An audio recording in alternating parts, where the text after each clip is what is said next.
We will have a free panel discussion. One, it's introduction, short panel discussion, it's my panel. Then it will be big panel discussion which connect with disinformation and religious freedoms, which is our main focus today. And third panel, it's panel about generally tools of Russian disinformation and their interaction to elections. It will be panel of our partner GPI think tank and Bi-Atlantic University. Why we organize this event and why we wrote a report on Russian disinformation. So generally, one more time, like I have background from election organizing and directly consulting work, and we work in Ukraine, we work in Georgia, we work in Bulgaria, and with European Parliament a lot. And on practical point of view, we see that Russian intervention to elections and that disinformation, it's just horrible and it's very effective. So we can read about that in, political science conferences. We can read in think tank reports about that. But I want to assure you that directly on practical point of view, their interaction is very effective. And they use narrative from Soviet Union to nowadays, the same narrative. I will talk a little bit about them. And this narrative still work. So that's why we, together with some other partners, our think tank Institute for Democracy and Development, which work this year 9 years in Ukraine and 3 years in United States, 2.5 years in United States, and also Trainer Association of Ukraine. It's association of psychologists who work with facilitation, so they work a lot with communities. Of course, part of Ukrainian government, it's Department of Countering Crimes, crimes committed in armed conflicts of Office of Prosecutor General of Ukraine. So they from government side join us because they also fight a lot with disinformation and also with disinformation which connect with Russian war crimes. Right, and with disinformation in war, which very typical, and we see the same, for example, in Georgia, which they do. Also, Lingua Lexa, it's big non-profit of my dear friend Anya Vishnyakova. Anya worked many years with these issues, and she also consult United Nations on these issues and Warren Buffett foundations. So we start this discussion from disinformation, which was connected with Russian war crimes in Ukraine. And before she worked a lot on, Holocaust issues and anti-Semitism issues, so she understands also how it works. And we decided also to write more about these issues now. Voice of Crimea, it's investigating think tank, and they work a lot on investigation on Russian Orthodox Church. So they also our partners and co-authors today. Slovenian Certified Ethical Hackers Association, they also help in Austin technologies and like digital forensic. Lenta.ua, it's Ukrainian news website, and they our media partner together with Stop Corruption Media Center, and also with thanks to Center of Russian Studies, to Bogush Communication. It's also company of my friend Denis Bogush, who now consult Ukrainian government on disinformation, and of course Global Policy Institute is think tank in Bi-Atlantic University. We wrote a document which you can scan on your place, right, or in email. You also get this almost 100 pages of report. So if we will see a structure of this report, we pay a lot of attention mainly to understand Russian narratives and like archetypes of these narratives. So generally, if Russia take, for example, a narrative about bio labs in Ukraine, which produce special viruses, and the United States pay for these viruses. It's one of narrative, but generally we also pay attention in our research that these narratives, they originally used from Soviet Union period and from Cold War period. And generally, as campaign manager, I can talk to you that generally it's, of course, narrative from Torah, from Bible.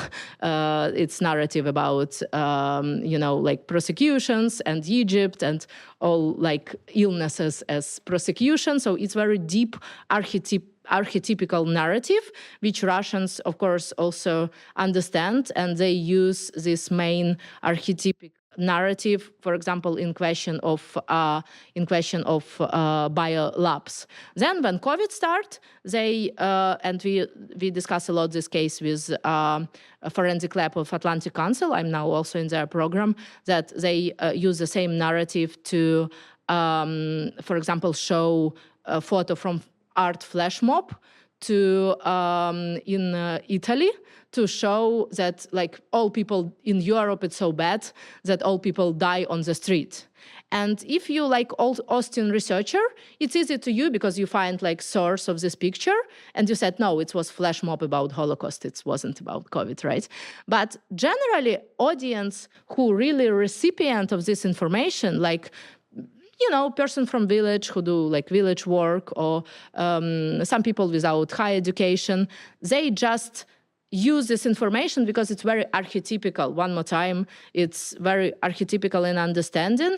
And as you know, and if you wrote a lot like of Kahneman's work and behavior economy, our reptilian brain always in some situation on searching dangerous situations. So Russians also understand this issue of behavior economy, and they use always like some, it's that virus which like potentially West used against us.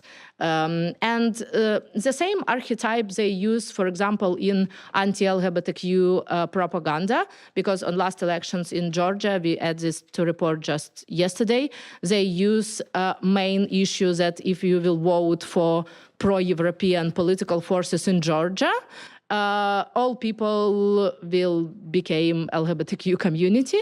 And one more time, they use biblical story to, prove like their position that only they super conservative and only they really believe in God, which we will discuss a lot because they also said in second message that they have only Russian Orthodox Church and all other churches, it's sects and just organization, not religious organization. So one more time, they use very deep archetype to show their like fake values. But of course, we understand that it's fake values because one more time, it's people who bombing kids' hospitals without no shame, right? And we today appreciate a lot of religious leaders, and I hope that we will pray together for all people who die from these war crimes, and we all people who believe in God, of course, understand that one testimony is not to kill, and Russia can't appeal to any religious issues on that, right? So one more time, archetypical issues on elections which they use. Also, they use pretty understandable tools of creating fake news. So it's mostly type of working with bots in internet, and they also use it in United States and of course in Georgia, in Moldova, it's and a lot in Western Europe, for example, on elections in Germany. I will give you some examples like through bots and fake news websites, which called like German News.com. Or like Deutsche News. So it looks like real website for person who not so attentive, but they put directly fake magazines there. And they, for example, put that Annalena Baerbock and Green Party want to take money from pensions and like retirement plan to give all this money to refugees, which obviously fake news. But one more time, mostly fake news was about Annalena Baerbock, who, support Ukraine, and she represents also Green Movement. But one more time, mostly this fake news, which based on, one more time, very archetypical understanding that when you feel bad in economy, you want to find somebody who guilty for that. And if before it was like Jewish people, who, they're rich, so they're guilty, right? So in Nazi Germany, now Russians said that, it's Western capitalists who guilty in your bad economy situation. And of course, they use this fake news to, criticize like pro-European, generally politicians, right, who very classical pro-European, and we guess in our report that they support, of course, in their disinformation campaign, Alternative for Germany and Sarah Wagner-Kneft political parties, which like far right and far left. So it's very interesting. You can find this information in our report. My main message that today, we will talk a lot about practical issues, what they talk, how they talk, and what tools they use.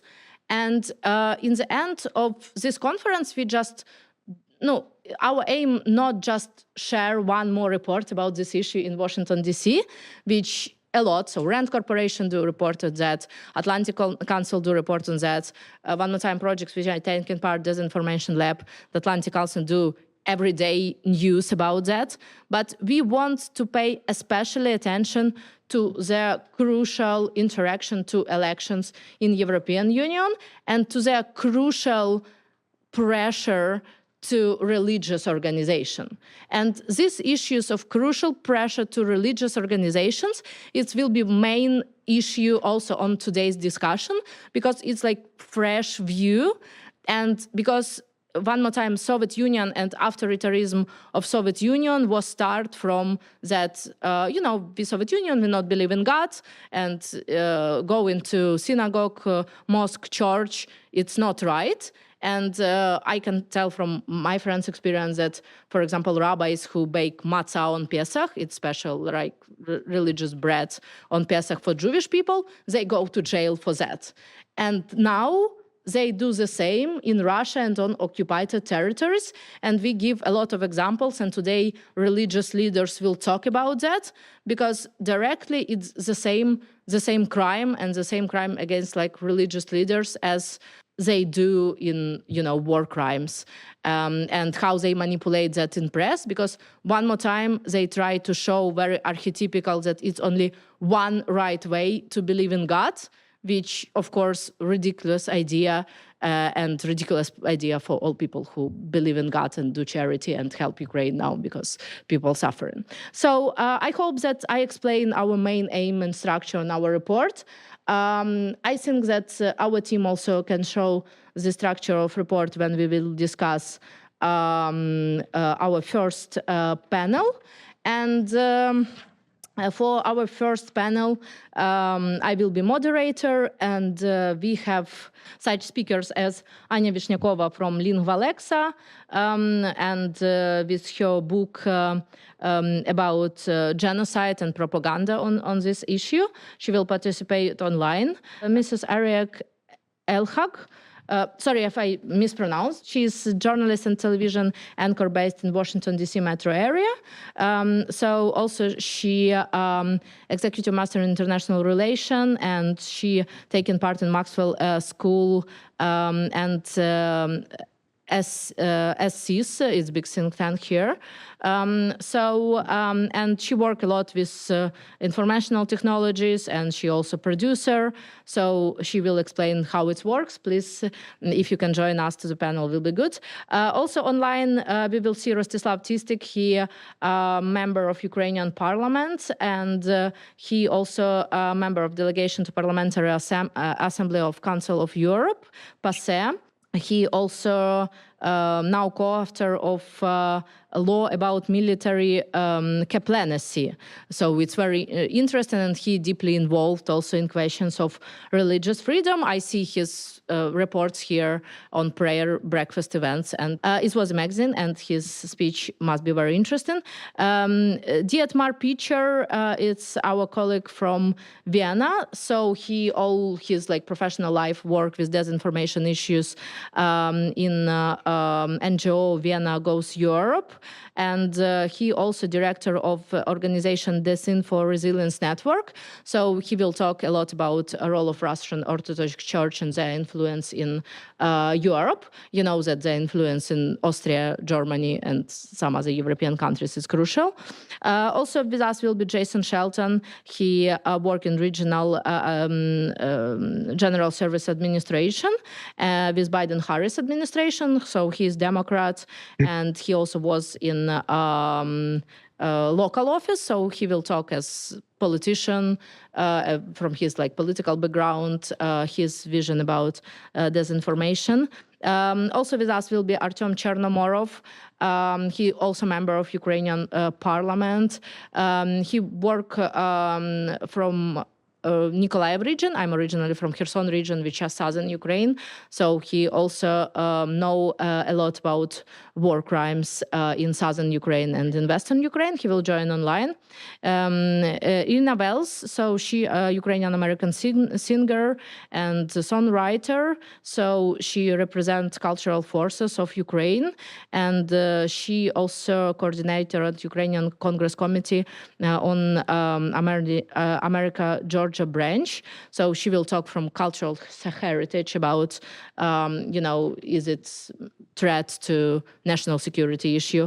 So let's jump in from Eric, from her perspective as a journalist, and thank you for joining us. And first question, and I ask all speakers to have time in 5 minutes because we have a lot of speakers. So your perspective about general disinformation, is it a problem? No, I mean, it's always was some true information, not true information, but is it really so deep problem now in United States, Russian disinformation? And why they tools, they so obvious, they very obvious, but why they still work? So before I answer the question, I would like first to say good morning to everyone. And it is an honor to be here and talk about disinformation as a weapon. It is a real problem. And it is a serious problem throughout my work. I have seen disinformation within the social media. But now it is transferring to the mainstream media. And it is a serious problem, not only in specific regions or area in the world, but it's also all around the world. And allow me here to talk about a country that it's far and different, but it is also there. We can see Russian involvement on that country, which is Sudan. Mm-hmm. This country is my home country, and it is in the middle of civil war. And with that, in that situation, with the civil war and during conflicts, we see disinformation. We see how government or the tool of the government, like the media, are trying to involve or trying to change the perspective of people or making people like civilian people like demons and make them like the evil part in that scenario. So if we talk about, is it a problem? It is a problem. And it's now led to one of the, for example, we have Russia, Ukraine, we have Sudan, we have the Middle East war, Israel and Gaza. And the disinformation and the amount of the news that we are trying as journalists to like go through it and make sure that we are responsible, because we are responsible of not only delivering a true stories or truth or delivering the truth, but we are also safeguarding this news. And some of the problem that we see also in this information, like taking out of context speech or things that officials said and building a whole story on that. So we have a different type of disinformation, and it is a real problem here in the United States. And that's why the need of international media in the West and in the United States are very important. Because here in the West and in the United States, we believe in democracy, we believe in the right of the truth or to give our audience the truth. So, and that was a problem here in other countries where the media controlled by government. And these government are like the reason sometimes to divide the society. Can I ask additional question? So how we can fight with that, right? Because, and it's the last question to you, and I will ask to like show up MP Tistic in Zoom for the next speech. But no, like people from top media, people from think tanks, they know how it works. How we can like prevent disinformation in social media, local media, and these people who do their jobs but not so attentive to source. Yes. So how we can practically fight? So we need a collective effort here. We need the media, we need government, we need more technology, and we need also to use influencers, people, activists on social media to convey this message. And the most important thing that I believe we need is to educate the public about this problem, because it is a serious issue now.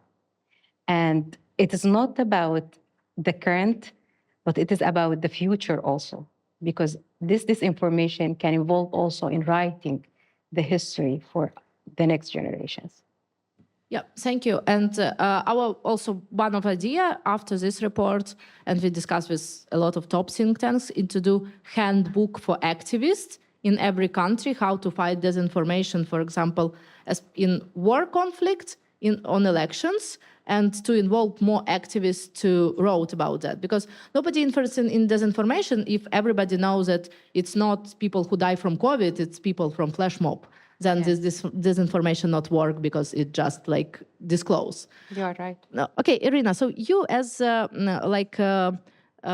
cultural leader, do you see like also Russian disinformation through culture?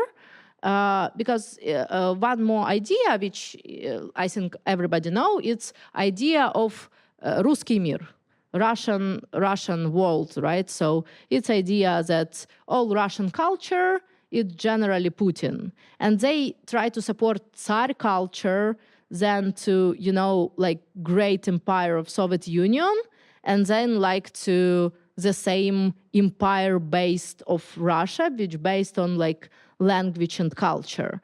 So, and you live in the United States. So do you see this narrative in the United States? Good morning, everyone. My name is Irina Vallis. Thank you for inviting me here. I would start from the beginning. I was born in a city of Chernihiv, and it's a city that's very close to the border of Russia. I'm a musician. I studied music since childhood, and it was in 90s after the collapse of the USSR, and unfortunately everything I ever studied was Russian. Russian composers, Russian music. There was Russian music all over the radio. There was Russian music all over the TV. Just recently, I came across the interview of a very famous producer in Ukraine, Yasinski, I do believe his last name, who was talking about 90s and the channel, which was a Ukrainian channel, Inter. And at some point, it was taken by the money of the Russian show business. And if you were a Ukrainian singer who did the Ukrainian content, you had to pay money to put it there. If you were a Ukrainian singer who did Russian content, you didn't have to pay money. And I would like for everyone to know and remember, for those Ukrainians who are here, that the Russian institutes of propaganda existed since 60s, 70s. They created the whole institutes to develop the weapons of propaganda and spread them around the globe. And culture, for me, music is a part of it. It's the biggest, the most powerful immune system that a country, the nation, can have. And from the Russian side, that would be probably the most powerful weapon. And unfortunately, it's something that could destroy the national ideology, or something that would not let us build the national ideology, the Ukrainian in my case. And it happened. That's how deep the propaganda existed and still exists in cultural life, not just Ukraine, but I see it here a lot. And as a UCCA member of Georgia, I'm responsible creating the events. And I see, especially since 2022, we have to create them with inclusion of the information about our history, about who we are, which is our culture, how far it goes. And I still get a lot of questions and I still get a lot of doubts from American people, and not just American people, because, people from all over, from different ethnical diaspora groups. They visit our events to support, but yet they support, but yet they have a lot of questions. That's how far, how global the propaganda has spread, including in the cultural lives of different nations. Yeah, thank you. And I want to pay attention that why Russia also so effective, because they spent hundreds of millions to like culture. And so their message very simple, but like in Ukraine on elections, if generally like political force use like $20 million to put 40 millions of voters in Ukraine, like pro-Russian political forces use $150 million cash to like do their work and to buy TV channels. And they wasn't effective in communication for one person, but they use so much money. And the same in Czech Republic when they support one candidate in Czech Republic, that this number of money really work. So let's listen Mr. Pichler from Austria. So he worked all his professional life with disinformation issues, with his vision of tools of Russian disinformation. And I think he will give us a little bit overview of also influence through Russian Orthodox Church. One more time, today we discuss members of Russian Orthodox Church, not as religious organization, but as people who connect to like people under sanctions, under American sanctions, and who was committed in crimes which connect with participation with KGB, which Russian secret services, also with human trafficking and so on and so forth. So when we discuss Russian Orthodox Church today, we not discuss the type of praying, we discuss people and organizations which directly connect with Russian budget and with Russian secret services, and this was proved by Department of State and other American officials because these people are under sanctions. It's very important disclosure for today. Yeah, so please. Thanks very much for having me. It's very important to host this conference, to bring all the people together about this important issue, about this challenge that we are facing now all together in the democratic Western world.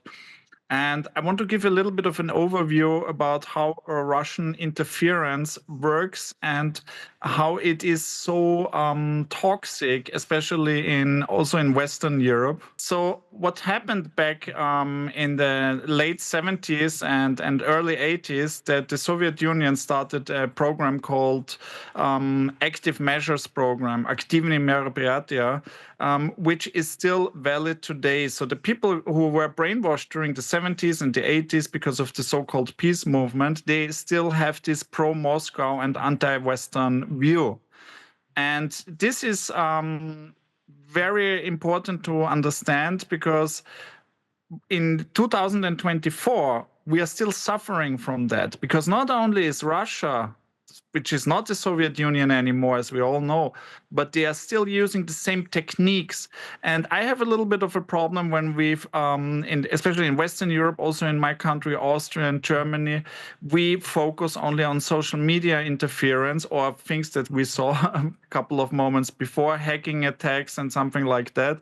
But we don't focus on these old school methods. So I have to say, we have big problems in bookstores. At least 50% of the geopolitical books are full with Russian and anti-Western propaganda. We have a big problem at conferences, not at this conference, of course, but at many conferences about international relations. We have all the agents of influence who are maybe paid by Russia and China, or at least they have some ideological background. What we should do now is we should focus on all these channels of Russian interference, not only social media, which is, of course, no doubt about that. Social media, online, fake websites, the doppelganger campaign, these are the main battlefields of Russian interference. Now, a couple of words about the Russian Orthodox Church. Their work is not that explicit in Austria and Germany or in Europe, so because they don't need to, they align with society, and what they do is they do this cultural propaganda. They work together with the embassy, they host events, and they try to convince us that everything is normal, everything is just about religion and cultural transfer. But we see that they cooperate very close with the embassy. For instance, on the 9th of May, when they have this annual celebration of the victory against fascism, which Russia now exploits as a propaganda and chauvinistic, nationalistic, imperialistic event since 2014, by the way. So, and what we saw during the pandemic, that they made an exception and they were very explicit. I'm talking about the Russian Orthodox Church in Germany. They started they sent a statement that they believe that it's all the wrath of God, that we are so in decay, we live. So it's an ultra-conservative views, this very Kremlin-aligned narrative that the West is in decay, and the Russian Orthodox Church sends this to its participants in the West. And one more word about that. They don't need to do a lot here because they have television, satellite television, they have online, they get everything from Russia, so there is no need for so much local activities. Maybe small events, small things here and there, but in this interconnected world, it's not needed, unfortunately, and very dangerous. Yeah, thank you. And it's also interesting because, like one time, for example, they work through bloggers, right? And it's for one audience, but for other audience who is older, they use, one more time, what is church? It's also archetypical, people to whom you pay respect, and generally always church was very far from you, right? It's like institution which much higher than you, and they also use this archetypical relationship of person and of person who used to go to Russian Orthodox Church to also pay these people as main influencers. And it's so effective that even when some people under sanctions from Russian Orthodox Church and the official American sanctions, they said that we will pray for war, which not in 10 testimonies, people said that it's okay. So one more time, they very effective working in deep archetypes and use these images to make impact, for people who go to their church, and it's big numbers. So in Ukraine, before war, it was first church where people attend. One more time, we not talk about all priests, we talk about main leaders and affiliative organizations which are under sanctions or under investigation. Thank you so much. We want to join our members of Ukrainian parliament. Thank you so much, Mr. Pichler, and we will read more your report. So if you can connect Mr. Tistik, and after him, it's me. Morov, will be great. I hope that you vote in parliament well, and now you have a minute for us. So please explain how Russian disinformation work in Ukraine, and maybe a little bit more about their pressure to religious freedoms, maybe some examples which you have from occupied territories. And if you can also see on our screens, Mr. Tistek, will be great. Thank you for your invitation, and thank you for your Kate. So, dear colleagues, participants and guests, thank you again for the opportunity to speak as a critical event dedicated to one of the most pressing threats to our modern information space, disinformation. Today, I would like to start with some figures. According to the Institute for Strategic Dialogy, support for the war among young Russians stands at 35-40%, and among all people, supports remain at 60-70%. These figures reflect the powerful impact of state propaganda on the population and limited access to independent sources of information. This statistic is essential for understanding the internal situation in Russia and the effectiveness of state propaganda. 10 years ago, when the Kremlin propaganda machine began operation at full capacity, Russia citizens gradually started to believe in narratives about Nazis in Ukraine. This enemy image were created and reinforced by various state-controlled media resources and was aimed at justifying any aggressive actions by Russia on the international stage. Propaganda media outlets spread stories about Ukrainian nationalists, banderists, and showing distorted or fabricated cases of persecution of Russia-speaking citizens. Thousands of plots, talk shows, movies, and reports form the perception of Ukrainian as a hostile state, supposedly with malicious intentions against Russia and the entire Russian world. Over time, a significant part of Russian society accepted this perception and beginning to see Ukraine not as a neighbored country, but as a dangerous enemy, justifying Russian aggression and militarization. This allowed the Kremlin to create an atmosphere of constant threat, which consolidated the population around state power, regardless of actual situation in Ukraine. Since the beginning of the war, in February 2022, Russia has conducted a massive disinformation campaign, spreading hundreds of thousands of fake news and propaganda materials. According to independent researchers, the number of disinformation materials created in the first year alone exceeded 300,000, and this number has grown significantly over time. Researchers estimate that Russia used more than 100 websites and numerous social media accounts to spread fake news, manipulative images, video aimed at destabilizing support for Ukrainian on international stage while maintaining domestic support.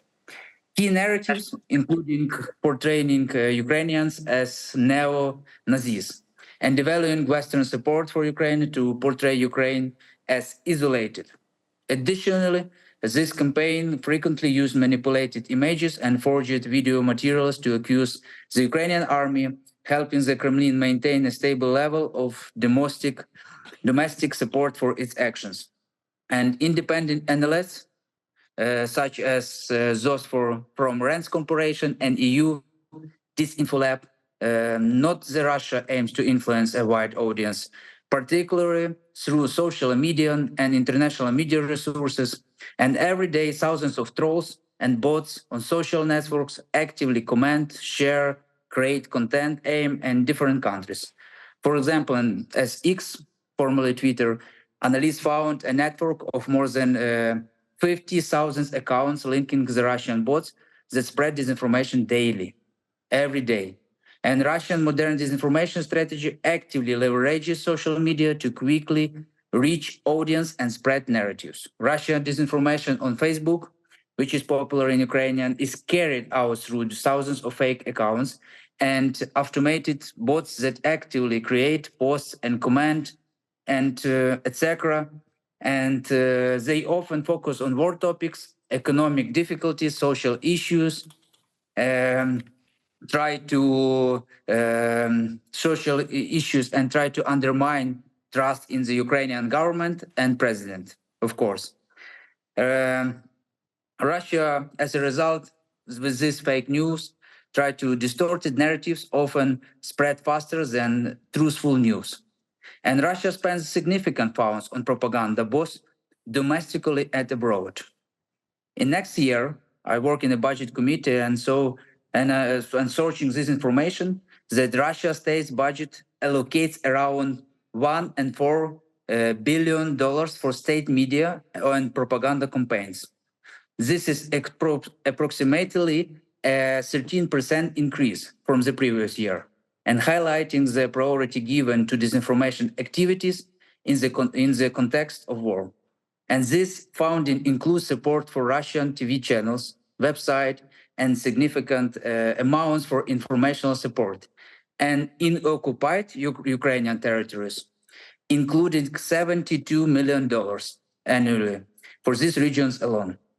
In addition to domestic propaganda spending, Russia also invests in foraging campaigns, particularly in Europe, where message about the alleged harm of EU sanctions to European citizens and the need for peace negotiations are spread. No, for example, in Europe, Russian propaganda spreads such narratives through regional media promoting anti-Ukrainian sentiments and through pro-Kremlin organizations operating in various countries. History shows that, in conclusion, that when propaganda is subordinated to state to justify crimes, manipulate history, and restrict citizens' access to truthful information, it has especially dangerous and destructive consequences not only for international society, but also for international stability and security, as happening with Nazi propaganda before World War II. Thank you for your attention. Thank you so much, Mr. Tistek. Yeah, so if you see like basically fake news about Nazis, it's generally they take photos, for example, from Ukrainian military, and they simply use chevron from like official Ukrainian chevron to like Nazi chevron. And all investigators here in the United States who can use like Austin technologies, they can show it that it simply change messages, but and change chevron. But for person who read this news in Village, you know, it's not so obvious. And even I'm very surprised when like top American media take this narrative and said that, oh, you know, some military troops in Ukraine, maybe they, you know, have some visions. And when I work in American Congress, I see that even people in Congress read this propaganda, which start from very simple use of like fake images, which like classical analytical tool. So thank you, Rostislav, for this insightful presentation, and good luck to your parliamentary work.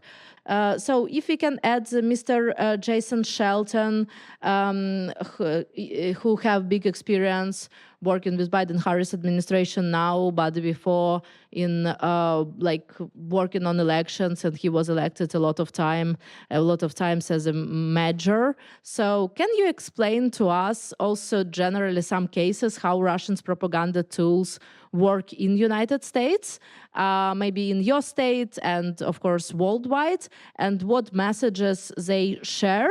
Because like in our report, we show how they share far right and far left messages. And of course, they use some like fake photos from United States to show to their inner voters and in Europe that, you know, like capitalism is bad, and, you know, Russian, China and Iran systems is very effective and very good.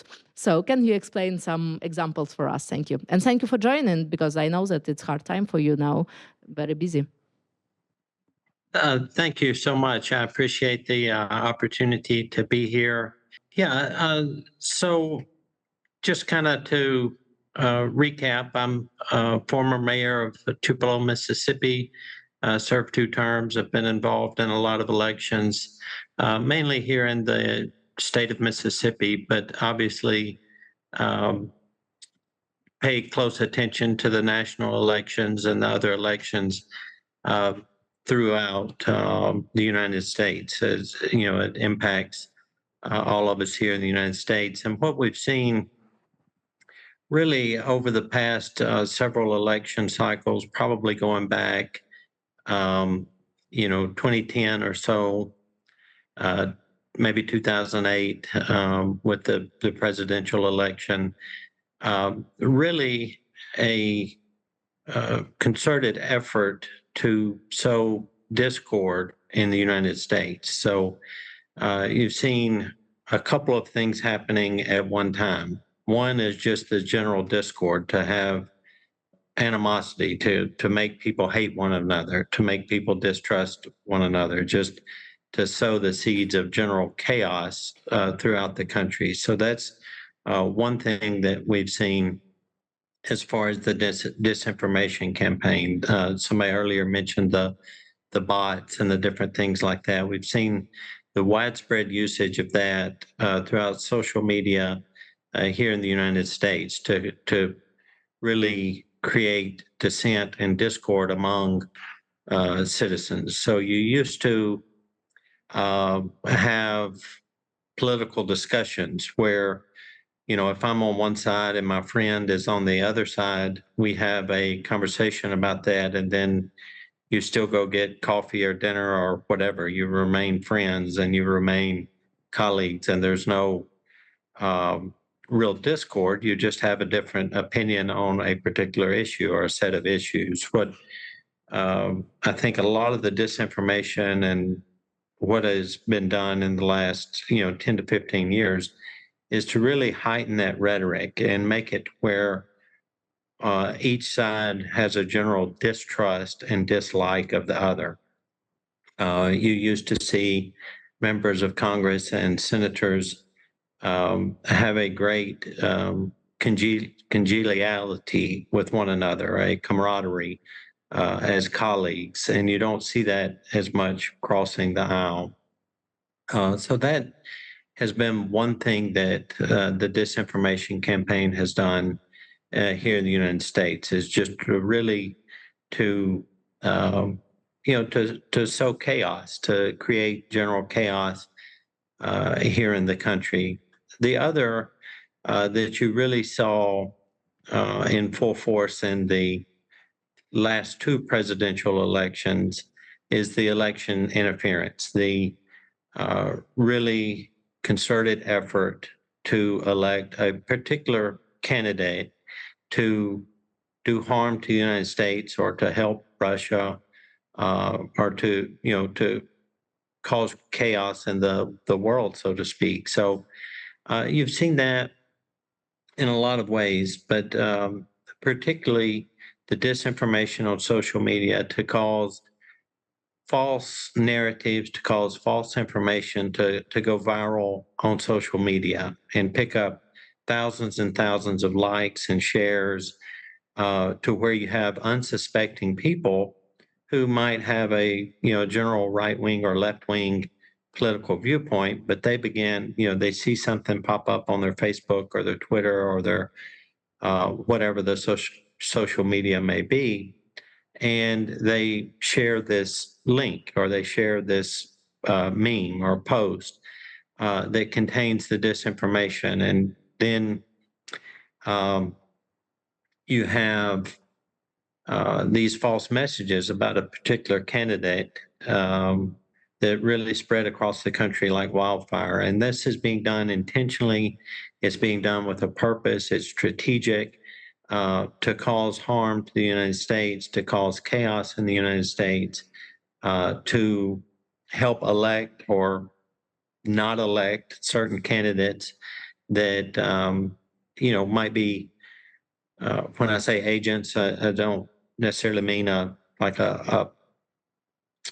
paid agent, but they become agents of chaos just because of their preset political views or their worldviews, and they fall into a greater narrative, and they get into Congress or they get into whatever political office that they're seeking, whether it be a local school board or a local mayor's office or a national position. And they kind of they enter with a mindset of the other side is the enemy, and I'm not going to work with them, and we're going to fight instead of what we used to have, and that's a majority of elected officials wanting to do a good job and wanting our government to work best for the people.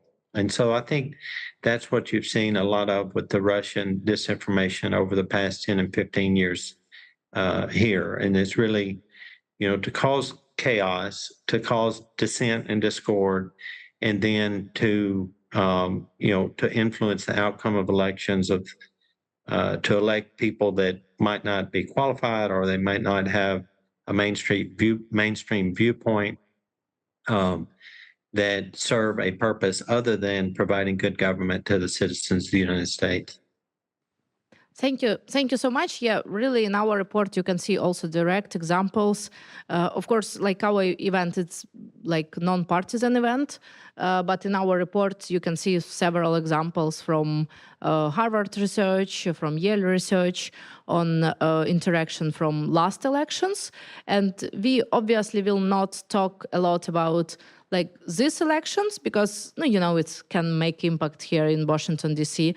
It's only 1 week. But for sure, general trend as the same archetypical said that, these people against these values or like God believe only in these people, which like totally the same as like in Eastern Europe, but in some regions of United States it still work. Not in like big cities where more people have degree, but in like small cities and regions where people have economical troubles, these far right and far left messages and conspiracy theories, they unfortunately work, and they work well, pretty minimum 3 cycles, right? And we see the same, for example, about like origin of some presidents, which ridiculous, but one more time, a lot of money to ridiculous issue, which became like, pretty effective. And the last speaker in my panel, because I take 10 minutes from Dina's panel, it's Pavlo Ungurian. Thank you so much, Mr. Shelton, for your time, and good luck to you in democracy building. Thank you so much.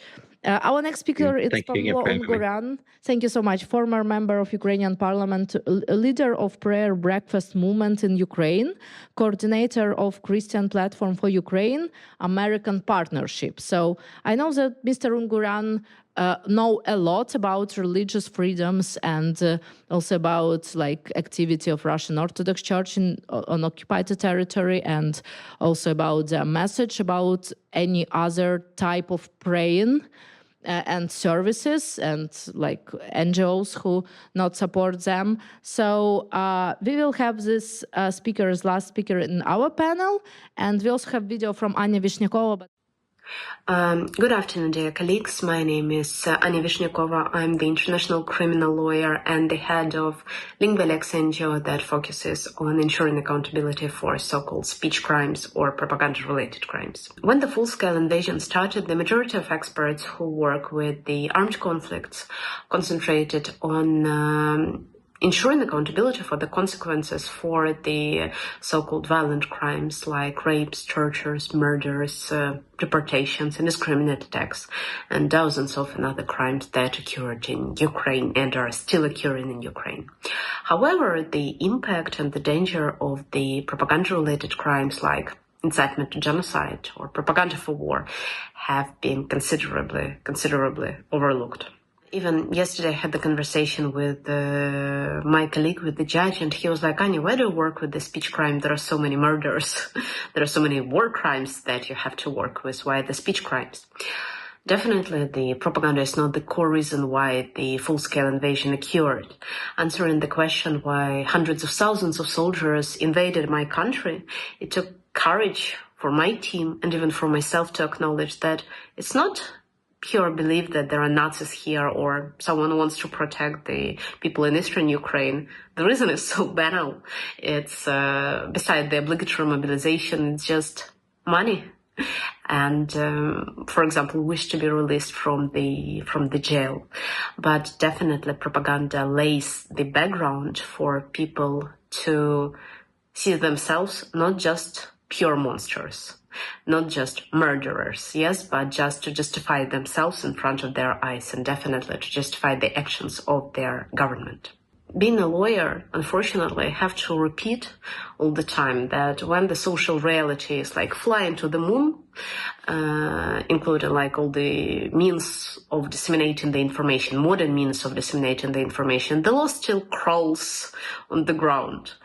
Basically, by the legal methods, we can tackle only the tip of the top of this horrendous propaganda, the most radical narratives, the most obvious ones, but definitely these are not the things that are shaping this distorted reality of the audience affected by the propaganda. For example, talking about the instruments, the tools that Russian government is using for disseminating the propaganda narratives. We have to talk about video games. We have to talk about TikTok. We have to talk about internet, social media, etc. Also, what we understood that this propaganda is trying to hide itself under the masks of journalism or entertainment, culture, music, religion. But definitely we cannot call the propagandists that are the part of the military machine, one of the core parts of its machine. We cannot call them journalists, or we cannot call music that disseminates the war narratives that call to invade the other country. We cannot call it music. And by the way, my organization is working, like one of our projects, we're working with the propaganda in music. And there are dozens of songs on Spotify and on YouTube that are propagating the war. And of course, the question is like, how, why people who are basically criminals, who have to be like, whose accountability have to be ensured for the propaganda for war, why they're getting the money from YouTube or from Spotify. Basically talking about the tools that are called to fight the propaganda. It's not just the legal tools like opening criminal proceedings, what we're basically doing together with the Ukrainian law enforcement agencies. It's also about enhancing the sanctions, because the quantity of sanctions is definitely not enough, despite that it's one of the most efficient mechanisms. It's enhancing the capacity of monitoring that has to be not just manual, because in the relative 21st century, where there are so many tools based on even artificial intelligence to manually search for statements that disseminate propaganda, it's obsolete. And definitely there has to be done lots of work to create such tools. So definitely like the monitoring capacity has to be enhanced. The international cooperation is also very important to ensure that there is no so-called, like in the legal language, safe haven, not only for the faces of propaganda, but for all the machine, all the apparatus, the masterminds, producers, authors, etc., who are disseminating and who are creating this propaganda. And the other thing, of course, is critical thinking, is to be vigilant and is not to propagate the narratives of Russian propaganda, thinking that they are your own thoughts. Thank you very much. Thank you so much. And we will go smoothly to second panel about religious freedoms with Pavel Unguran, who is last speaker, not in my panel. Will be first speaker in the next panel. Okay. Okay, if I'm sorry, from Ukraine, it's sometimes not stable internet connection. And also when one member of parliament, Chernomorov, connect, it was also some interference to our Zoom with weird videos. So I don't know, like our Zoom, it's open to everybody, but maybe somebody don't like this issue to discuss, you know.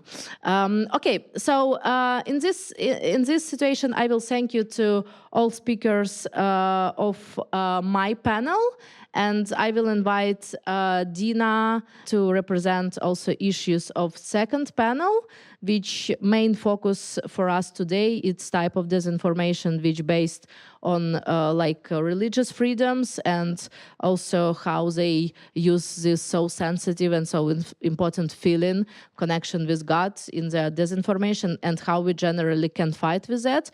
And I thanks to all religious leaders from different confessions and different type of praying who join us today to explain their direct cases from occupied territory, direct cases on like Russian disinformation, and their point of view, how we can protect their freedoms and freedoms of millions of people who pray in different way, right? So Dina, please represent your background and represent your panelists.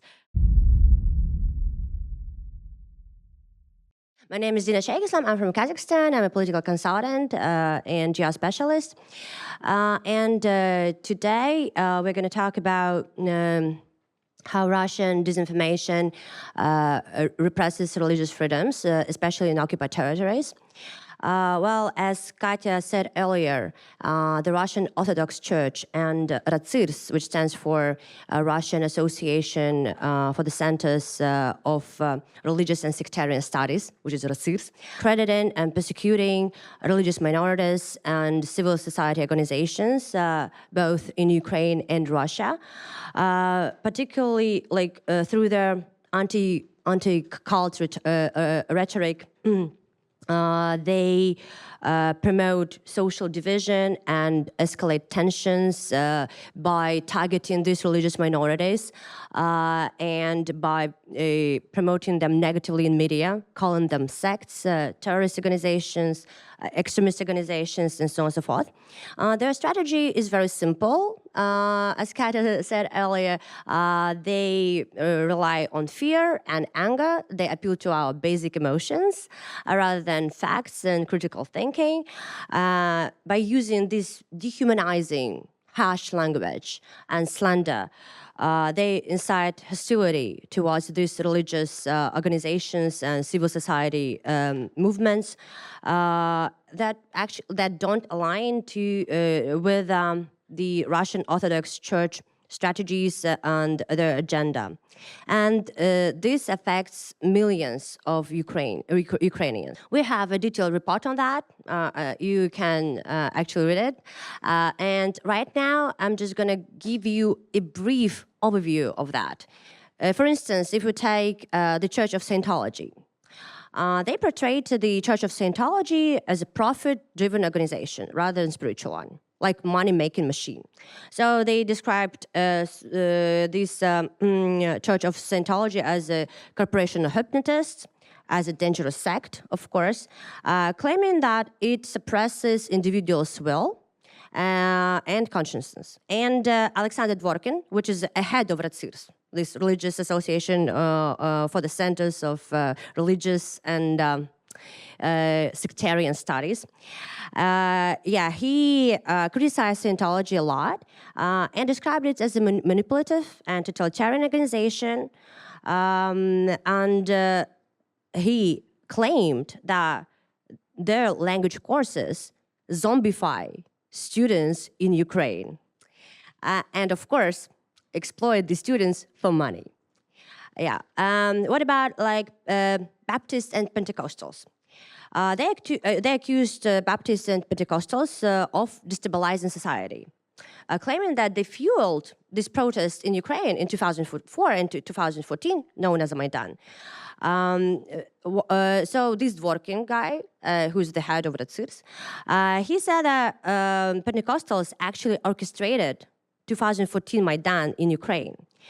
As evidence, he pointed to the fact that Alexander Turchinov, who became acting president after Yanukovych fall in 2014, he's a Baptist. He's affiliated with the Word of Life Baptist Church. So that's why, of course, Baptists caused this protest in 2014. Yes, and the RACIRS continues to label groups like Word of Life Baptist Church as totalitarian cult, and they seek to ban them both in Russia and Russian occupied territories. Following the occupation of Donetsk and Luhansk, authorities in these areas outlawed Baptist publications, including the Gospel of John, by the way, and accused all Ukrainian Union of Evangelicals and Baptists of extremist and terrorist activities. Okay, moving on to Mormons, the Church of Jesus Christ of Latter-day Saints. They accused them of engaging in global conspiracy, including espionage, data collection, technology thefts, an attempt to control states. Nobody knows what it means, but still. Media portrayed Mormons as Freemasons for sale and accused them of using Ukraine as a corridor for expanding into the Middle East. And, of course, technology theft. Mormons activists, unfortunately, they have faced criminal charges, harassment, forced expulsions from Ukraine. And RACIRS publicly promote these actions as victories against sects. Moving on to the Church of Transfiguration of the Lord. So Russian Orthodox Church accused, and Ratsirs, of course, accused Protestant and non-Moscow Patriarchate Orthodox Christians of sectarianism, as I said earlier, of heresy, and since the invasion of Ukraine, of sabotage and espionage in support of Ukraine. In 2014, Russian militants in occupied Slavansk, they executed 4 members of the Transfiguration of the Lord Protestant Church and initiated widespread religious persecution in occupied Donbass. Confiscations, arrests, torture, and forced church closures became common, with only the Russian Ukrainian Orthodox Church of the Moscow Patriarchate allowed to operate openly. And in Crimea, actually similar repressions occurred with the UOC, it's a Ukrainian Orthodox Church, and the Ukrainian Greek Catholic Church also faced repression and accused of treason. And also, it was cut in half. What else do we have in here? Oh, Alatra International Movement in Ukraine. They also, I don't know, as you know, this movement advocates for democratic values, for interfaith dialogue.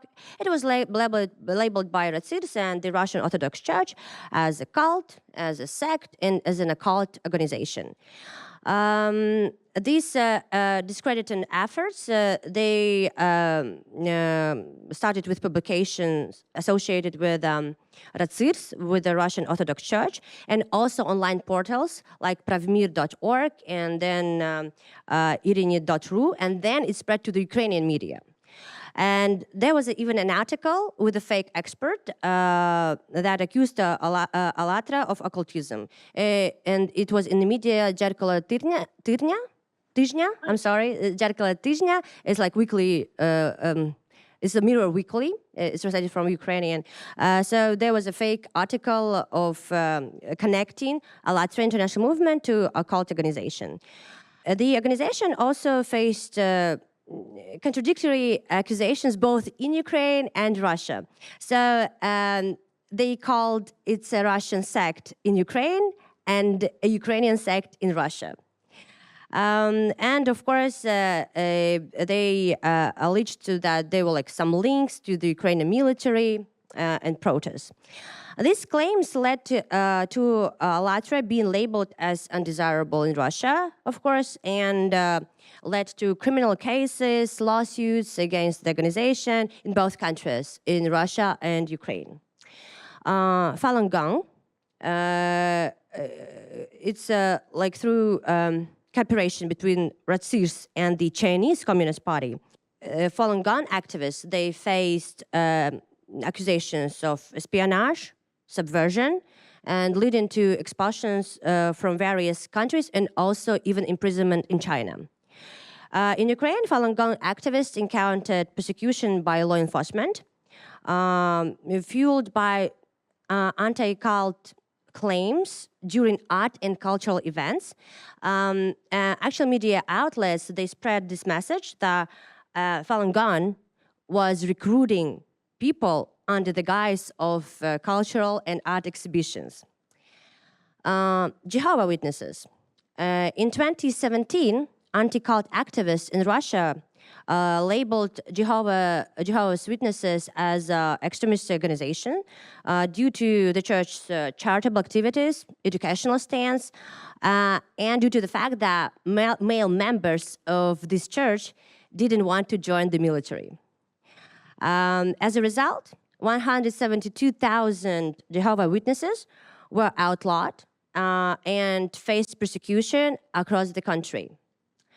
Okay, Muslim organizations, Islam.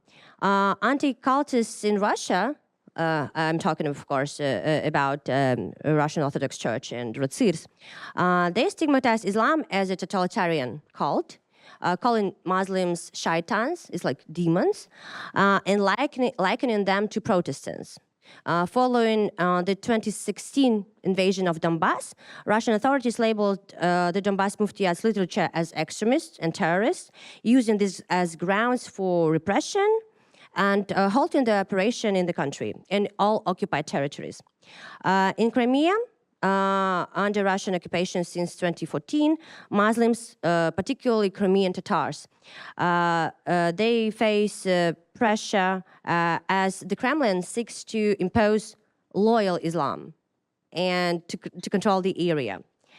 Yeah, and daily life of these Muslim organizations that are not part of this loyal Islam concept, they include arrests, searches, fines, false accusations, and of course it erodes religious freedoms and actually basic human rights. So, as Katya said earlier, religious persecution has been a persistent practice across the Russian Empire, Soviet Union, and modern Russia. And amidst the Russian-Ukrainian war, this is significant that Russia promotes itself as a traditionalist empire, upholding conservative values and appealing to conservative religious circles. However, this image that they created, it contradicts Russia's documented religious oppression that you can see actually in our report, including crimes against clergy and worship sites throughout the recent years of the conflict. From an international humanitarian law perspective, the destruction of protected religious buildings constitutes a war crime. And with hundreds of such sites damaged and destroyed in the war, it actually shows and demonstrates the systemic pattern of religious repressions in Russia and by Russia. So, like right now, we are gonna have a panel with esteemed researchers and members of different religious groups that can actually tell us more about oppressions of religious groups and minorities, both in Ukraine and Russia. Okay, I'm going to proceed and sit over there. So we are going to start with Rostislav Pavlenko, a candidate of political sciences, associate professor, and he was the former head of the analytical service of the Secretariat of President of Ukraine. Hello, everyone. Thank you very much for inviting me here. I'm also the member of parliament now in Ukraine, and the reason I'm here in Washington is the observation mission for the US elections, and I find it a very symbolic start of the mission participation in this event about Russian disinformation, because disinformation is one of the tools that Russian regime is trying to implement in what it calls its holy war, quote mark, against the decadent West. It's not actually just a figure of speech, because back in March this year, on a big gathering of the Russian Orthodox Church, the West was condemned and it was proclaimed that it is the holy mission of the Russian army and security forces and all Russian Orthodox to actually make a victory over the decadent West and bring the so-called Russian world as a symbol of ideas, of Russian so-called values and Russian supremacy in the world. Though speaking of disinformation, it is very important to understand that one of the key tools employed by Russia is the substitution of meaning and form. They take the forms that are sacred to everyone in the democratic world, like religious freedoms, like freedom of speech, freedom of information, and misuse it, filling it with the substance which is an opposite to these things. Our esteemed moderator actually listed the things the Russian government is doing to other religions and other churches. They oppress, they condemn, they limit. In the occupied Crimea only, they launched more than 100 cases of persecution against the Ukrainian Orthodox Church. And I see that in the participation list, there is a Metropolitan Clement. And please hear to his word, because he was personally persecuted in the Crimea, his parishes being banned. They do the oppressions in the occupied areas on Donbass and in southern Ukraine now. And when the Russians were occupying northern Ukraine and Russian to outskirts of Kiev, they used the church as a network of informants, of coordinators for airstrikes, and for those to uncover Ukrainian patriots for further persecution. Also, they apply the Russian Orthodox Church as such, as actually a tool and part of a repressive and aggression machine.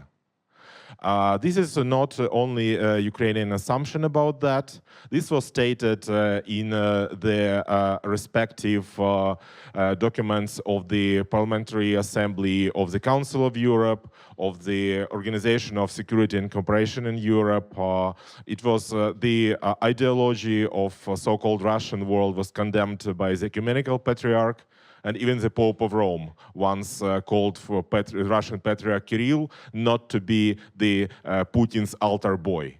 But unfortunately, that's what actually Russian Orthodox Church is. It's an instrument that is used by the Russian state, and it employs the network it has in Ukraine through the Ukrainian Orthodox Church of Moscow Patriarchate, in actually putting forward all the disinformation technologies and the attempts to push forward the messages and narratives of the so-called Russian world. They were mentioned in our first panel.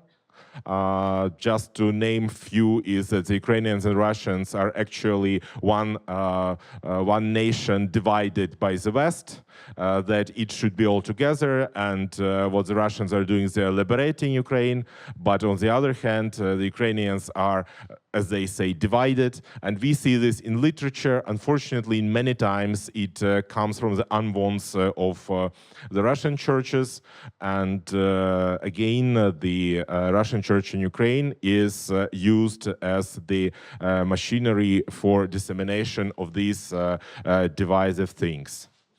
Actually, the way to excuse me, this means I have to be closing. This actually brings us to the things what to do about all that.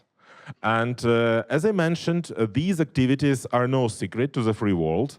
The respective organizations are citing these things. The State Department of the United States many times in its reports on religious freedoms and overall freedoms in the world noted this misuse of the church and religion factors on the part of Russia. But then it is necessary for an action, and the action would be to put sanctions to personalities like Kirill Gundyaev, the head of the Russian Orthodox Church, but also his compliances as the leadership of the church who bless the aggressors and who continue to pour Russian propaganda through its network, and this is my final point, to the network as such. Because Russian Orthodox Church boasts quite widespread properties around the world, both sides of the Atlantic, so to say. It has one of its subsidiaries called the Russian Church Abroad, which here says it has no relation to the Russian church, but they had a unification, and it is actually part of the Russian church, the Russian Orthodox Church, and also a part of this network of suing disinformation and division within the free world. So the free world has to take action, and I'm sure that my colleagues on the panel will contribute more to that. Thank you very much. Thank you so much, Mr. Pavlenka. And you mentioned Clement, Metropolitan of Simferopol and Crimea. And I want to give the floor to Clement. He was personally persecuted, by the way, as Mr. Pavlenka said. Is he online already? Hello, everyone. Thank you for inviting me to participate in this conference. I am Metropolitan Clement of Simferopol and Crimea. Before the Russian Federation's occupation of Crimea in February 2014, the Crimean Diocese had 49 religious communities, 1 male monastery, and 2 Orthodox missions. After the occupation, the number of religious organizations belonging to the Orthodox Church of Ukraine decreased to 7. They operated until May 11, 2023. My principled stance, which I have consistently expressed, is that we do not recognize the occupation of Crimea and will not re-register religious communities under Russian law. This led to persecution and the eventual destruction of the Crimean Diocese. On August 24, 2024, Ukraine's Independence Day, bulldozers demolished the last traditional church building in the city of Yevpatoria.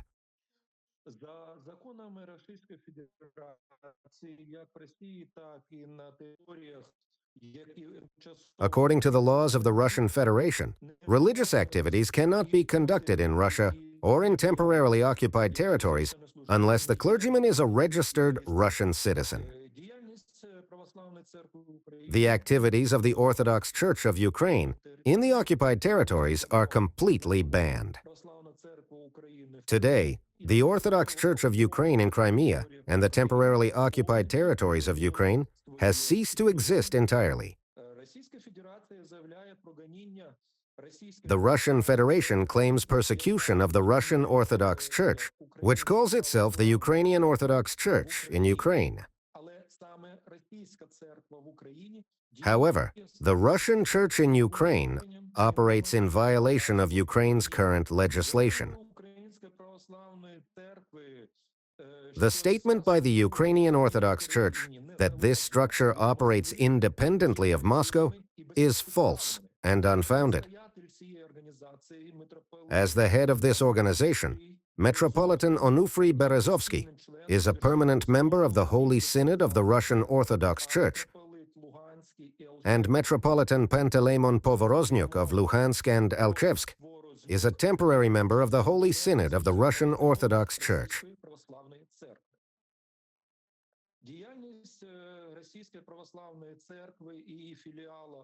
The activities of the Russian Orthodox Church and its branch, the Ukrainian Orthodox Church abroad, were restricted after the full-scale invasion of Ukraine by Russian troops in February 2022. The activities of the Russian Orthodox Church abroad were included in the list of undesirable and restricted institutions.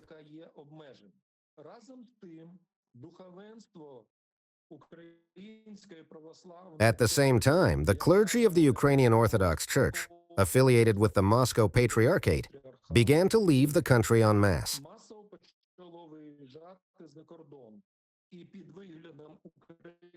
Under the guise of the Ukrainian Orthodox Church, they started conducting services in Russian churches abroad, presenting themselves as a Ukrainian church for refugees from Ukraine. Their so-called service promotes Russian narratives that fully justify the war in Ukraine and oppose the leadership of the Ukrainian state.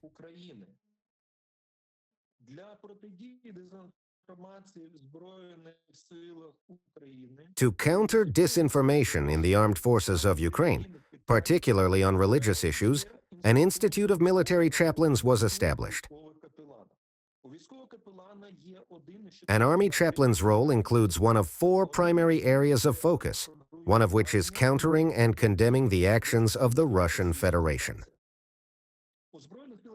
Within the Ukrainian armed forces, there is no persecution based on religious affiliation.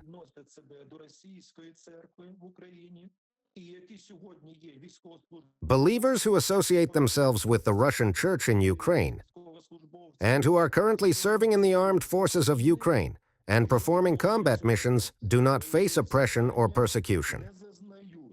That's despite the fact that the majority of such believers in the Ukrainian military speak Russian.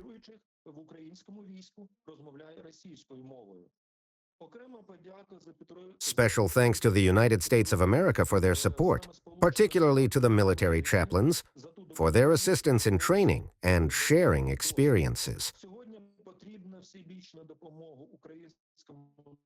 Comprehensive support is needed today for the Ukrainian people, the Ukrainian government, and President Volodymyr Zelensky for the earliest victory and the return of all occupied territories to the 1991 borders, recognized by the international community.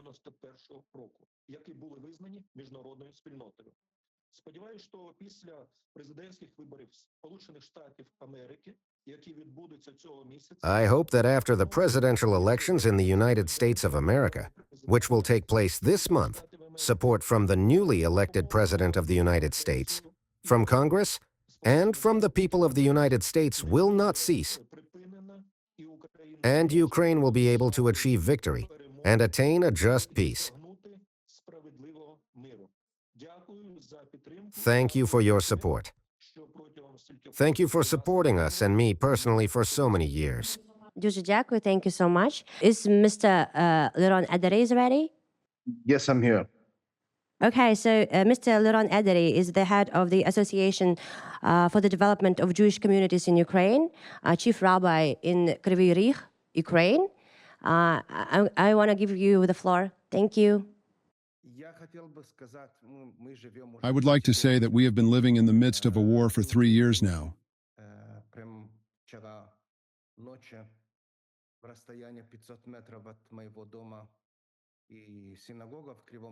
Just last night, a shell exploded 500 meters from my home and synagogue in Kryvyi Rih, hitting a civilian house.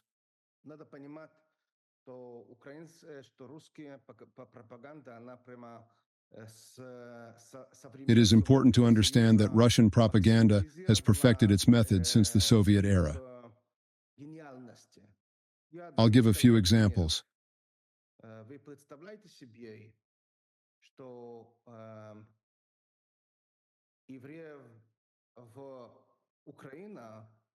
Can you imagine that Ukraine, the only country besides Israel to elect a Jewish president with 78% of the vote, could subject Jews to Nazi repression?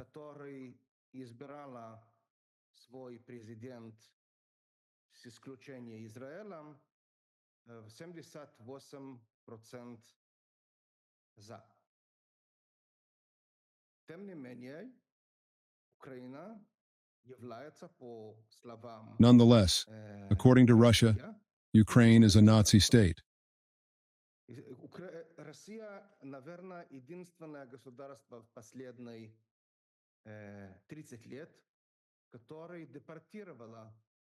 Russia is probably the only country in the last 30 years to have deported about 10 rabbis over the years.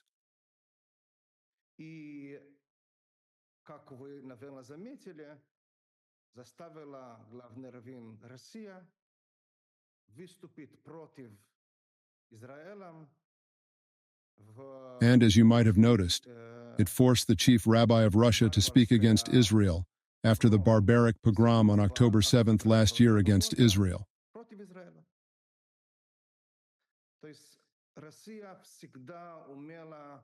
Essentially, Russia has always been able to play on all fronts.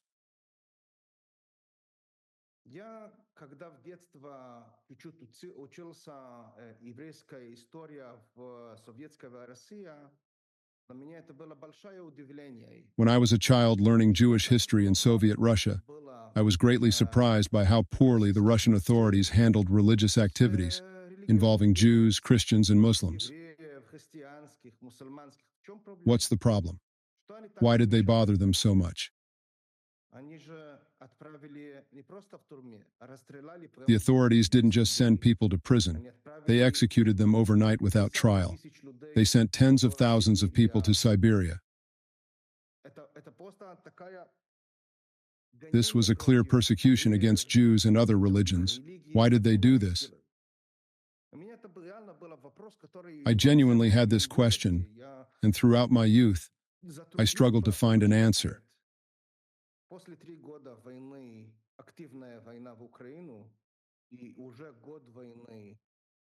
After 3 years of active war in Ukraine, and now a year of war in Israel, which is being conducted by Russia's ally, Iran, and their allies, the answer is very simple.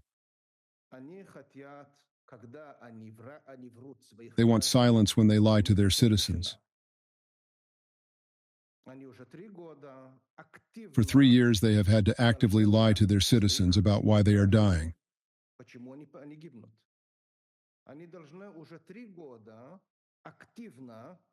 For 3 years, they have had to explain to the world that nothing is happening in Ukraine.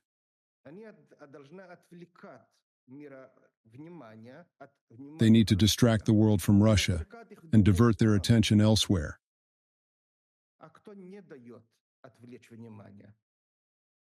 And who prevents this distraction?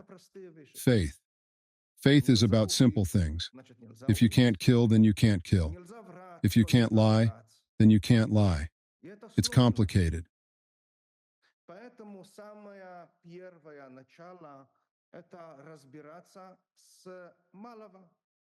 Therefore, what needs to be done is to start small.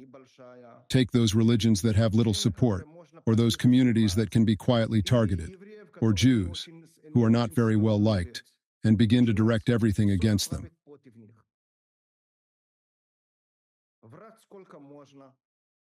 Lie as much as possible.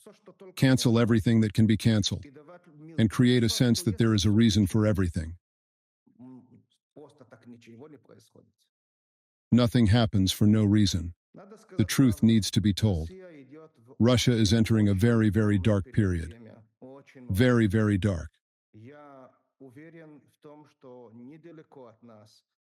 I am convinced that the Iron Curtain is not far from us and will come to Russia.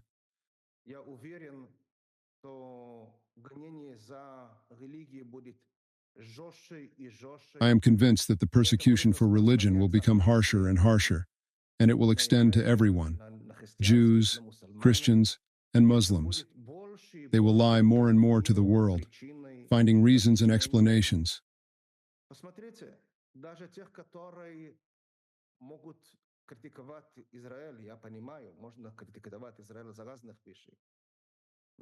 Just look at those who can criticize Israel. I understand that one can criticize Israel for various reasons, but take a closer look. Those who say that Israel, for example, is committing genocide are often the same people who are generally against religion and believe that communism is a good option for the economy.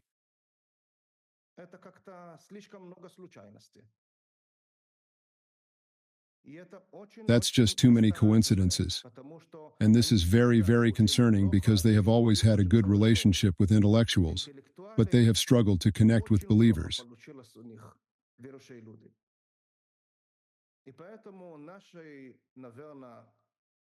Therefore, perhaps our mission together is to speak loudly to the world. We must not remain silent. They are lying to all of us. They are simply lying. The truth is the truth. Thank you very much. Mr. Ruslan Kutaev, a Chechen statesman and public figure who has held various positions in the Chechen leadership in both Chechen Republic and Ichkeria. I'm going to give you the floor. Good day, esteemed colleagues. I have titled my presentation, Russian Propaganda, the Honor of Russian Authority.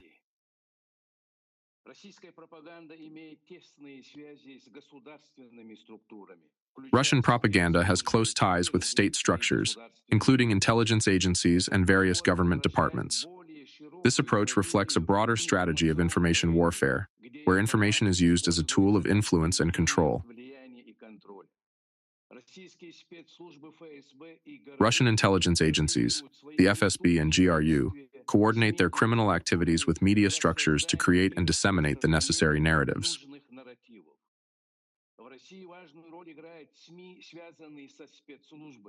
In Russia, media outlets connected with the intelligence services play a pivotal role, running information campaigns aimed at shaping public opinion according to the agenda set by the authorities. These campaigns consistently focus on discrediting alternative viewpoints, both domestically and abroad. A working system has emerged in Russia that tightly integrates the government, intelligence agencies, and mass media. Together, they drive propaganda grounded in deception, discrediting, and blackmail.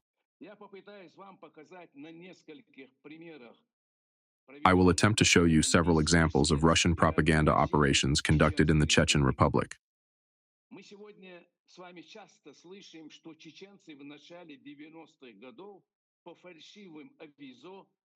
Today, we often hear that Chechens in the early 1990s withdrew billions of rubles from Russian banks using fake payment orders. This did not happen because it could not have happened. Esteemed colleagues, I want you to pay attention to what I am about to say.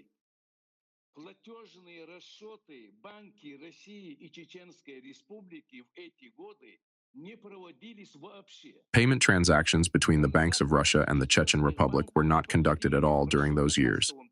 Transactions from Chechen banks did not pass through the settlement and cash center of the Russian Central Bank because there was no correspondent account for the Chechen National Bank there.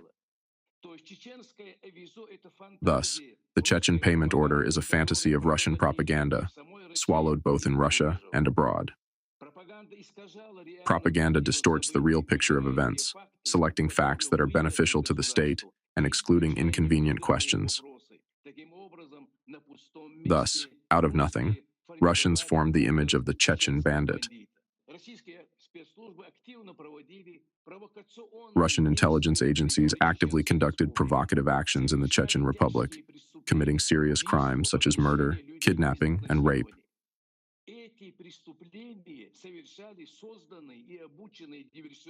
These crimes were committed by diversionary groups created and trained from prisoners serving sentences in USSR prisons. Does this remind you of anything? The Wagner Group in Ukraine was not exclusive. Or was this already tested on Chechen territory and against Chechens?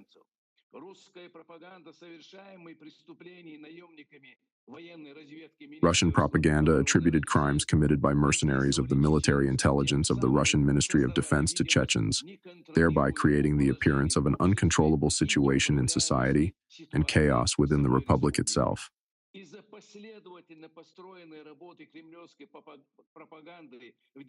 Due to the consistently constructed work of Kremlin propaganda in the 1990s, the Chechen Republic gained a reputation as a criminal enclave, where kidnapping, arms trafficking, and many other crimes flourished.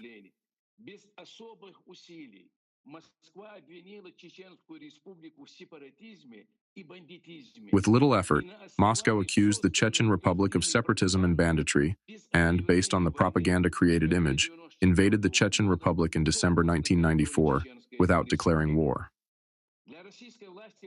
For Russian authorities, propaganda is a tool of governance, influencing citizens' perceptions, internal stability, and international appeal.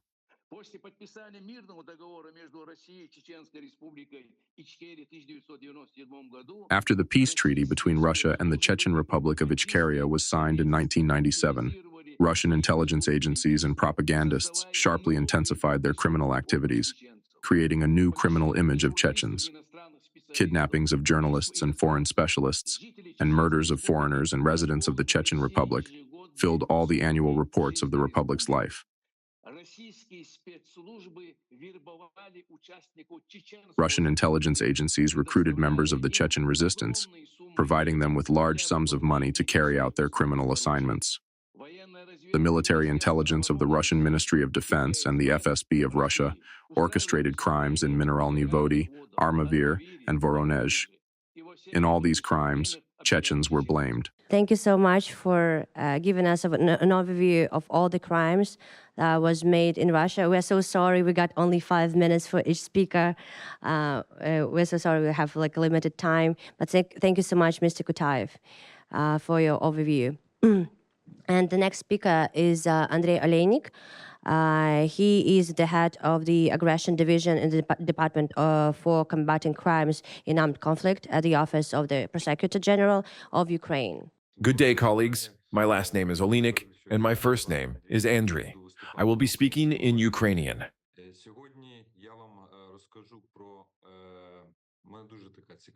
Today, I'll share some insights. It's a particularly interesting topic, directly connected to our primary investigations conducted by the Office of the Prosecutor General,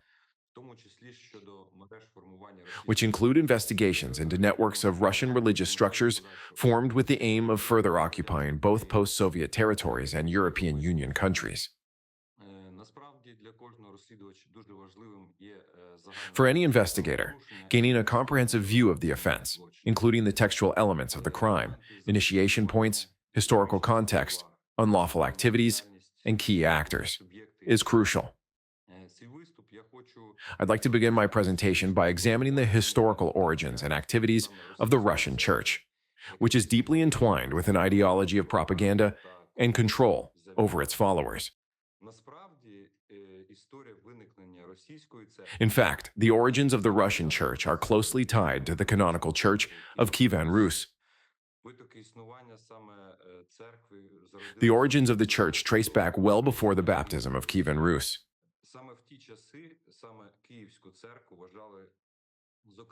At that time, the Kievan Church was considered a model of virtue and integrity. Fascinating events took place in a year of 1048. With the decline of Constantinople, Moscow gained partial freedom from the control of the Golden Horde. This historical shift led to the development of the concept of the Third Rome, a fabricated narrative of the Church's establishment. I'd like to share a historical document with you. On your screens, you'll see the charter from the Council of Eastern Hierarchs. Later, in Constantinople in 1590, a council was convened, supposedly establishing the Moscow Patriarchate.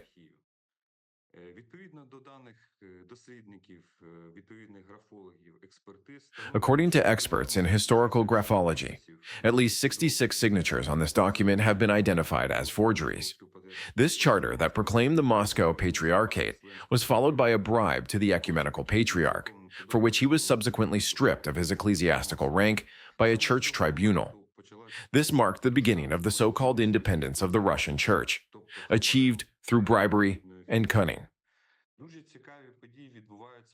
Very interesting events occurred in the 1940s. During the war period of the 1940s, phenomenal events took place. In 1943, Stalin laid the foundation for today's trajectory of all orthodoxy by gathering 3 bishops. In response to the revival of Orthodox Church's activities in territories occupied by the Germans, Stalin decided to lift the ban on the activities of the Russian Church. This meant that the ROC, Russian Orthodox Church, was to unite not only the residents of Russia, but also the entire world. On your screens, you now see a declassified document from the KGB minister Merkulov from 1943, based on patriotic intelligence work conducted outside the Soviet Union. An administrative command system of management and control over all individuals, similar to the KGB system, was created at this time. This was the first step in implementing the new church policy of the USSR. A Council for Religious Affairs in the ROC, Russian Orthodox Church, was established. This body was to control and direct the activities of the ROC throughout the Soviet Union and beyond. In an NKVD directive from 1944, now declassified, which you see on your screens,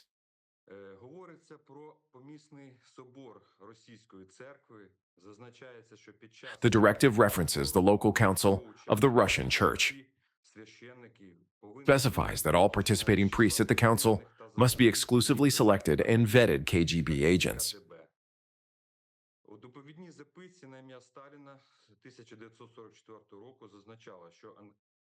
In a 1944 memo addressed to Stalin, it was noted that the NKVD planned to use the church as a cover for intelligence censorship, including the execution of special assignments targeting the United States.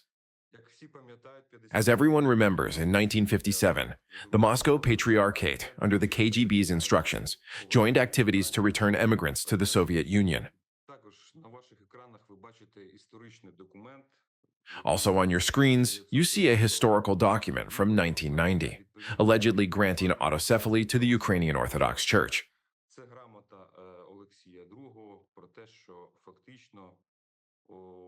This is a charter from Alexei II stating that Moscow allowed a supposedly independent church to exist in Ukraine.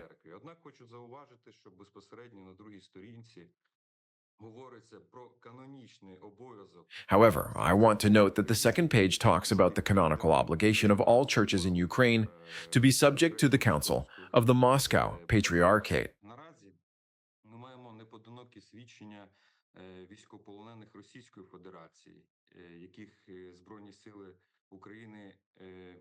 We currently have numerous testimonies from Russian Federation prisoners of war captured by the armed forces of Ukraine. We have evidence that Russian church chaplains and military units speak of a holy war and distort relevant facts about Ukraine.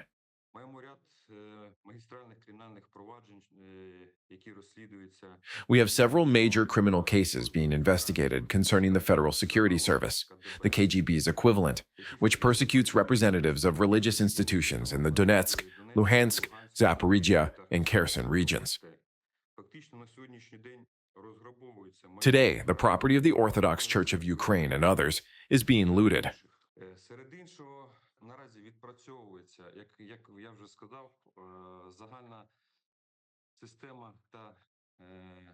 Among other things, as I mentioned, the overall system and scheme of interaction between foreign intelligence services and the Special Interaction Department, which operates in the General Staff of the Armed Forces of the Russian Federation,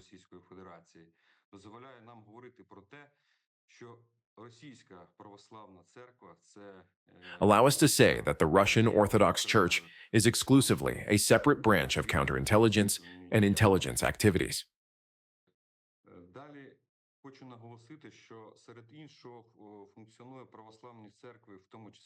Furthermore, I want to emphasize that Orthodox churches, including those in America and Europe, operate exclusively under the patronage of the Russian Orthodox Church.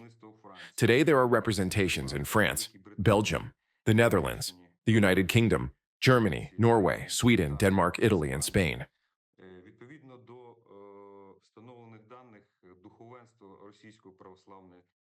According to established data, the clergy of the Russian Orthodox Church, dispersed outside the Russian Federation, consists of more than 3,000 priests who are strictly subordinate and accountable exclusively to the Russian Church under a single KGB management system.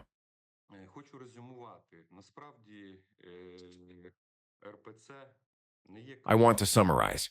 Indeed, the ROC is not canonical. Instead, it is an organization created to conduct intelligence and counterintelligence activities through a large system of representations worldwide. In fact, the ROC is schismatic and has achieved conditional autocephaly through blackmail and bribery.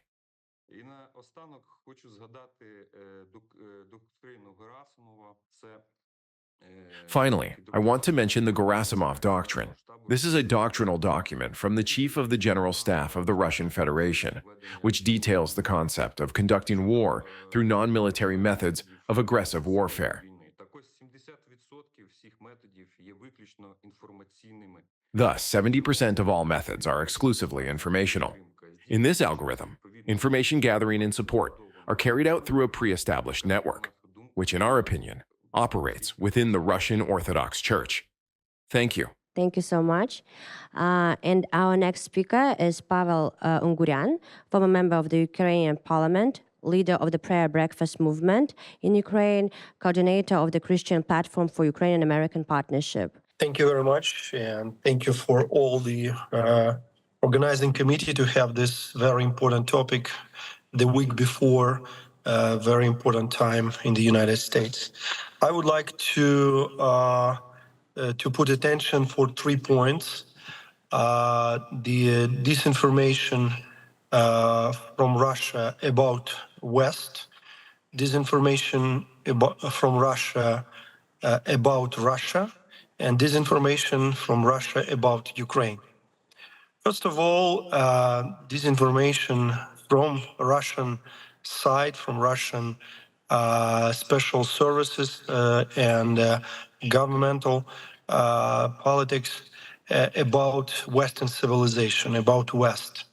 From the middle of millenniums years, from the very famous interview of Vladimir Putin for Financial Times and other media in 2005, 2006, 2007, was started idea on the Russian society and in the Russian media and propaganda infrastructure to show the Western civilization as an anti-Christian, anti-human, and anti-values as well.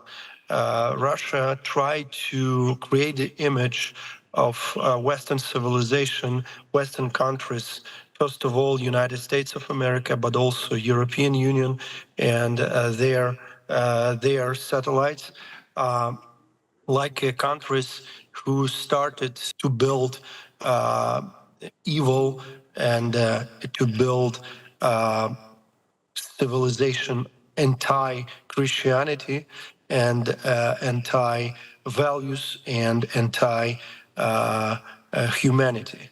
It's a big machine which was started to show Russia like a protector, like a savior of the our civilization. This is the point number 2, disinformation about Russia. Because Russia tried to show Western civilization as the countries and alliance of countries who are absolutely anti-Christian, anti-conservative values, anti-family values. They try to show themselves, Russian people, Russian country, as a savior for all the planet of Earth, a savior for all conservative thinking people. The last Русский Народный Собор assembly, Russian assembly on the last spring, which was led by Patriarch Kirill, they just published that document, that declaration about holy war against Western civilization. And this is the same words which used by terrorist groups in the Middle East, in the Central Asia as well. The same idea against Western civilization and Christianity and Israel, which was used by proxy groups, terrorist groups in the Middle East.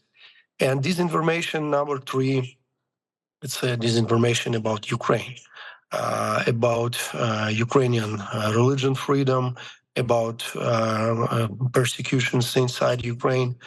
And when we see the reality, when we saw the facts, it was my big surprise when I was met many American officials in the Capitol Hill on the local levels, also many good people in the United States.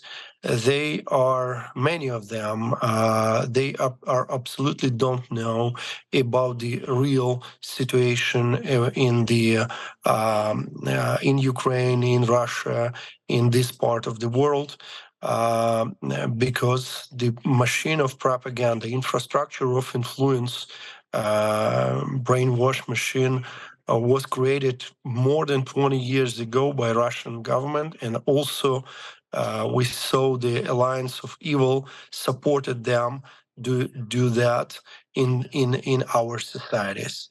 In this case, this conference and all of us need to continue spread the truth in the different possibilities and opportunities. First of all, it's media activities, and also it's personal meetings. And in this week and after the elections, we need to talk with both sides of American society to spread the truth from the Ukrainian side and about that evil alliance.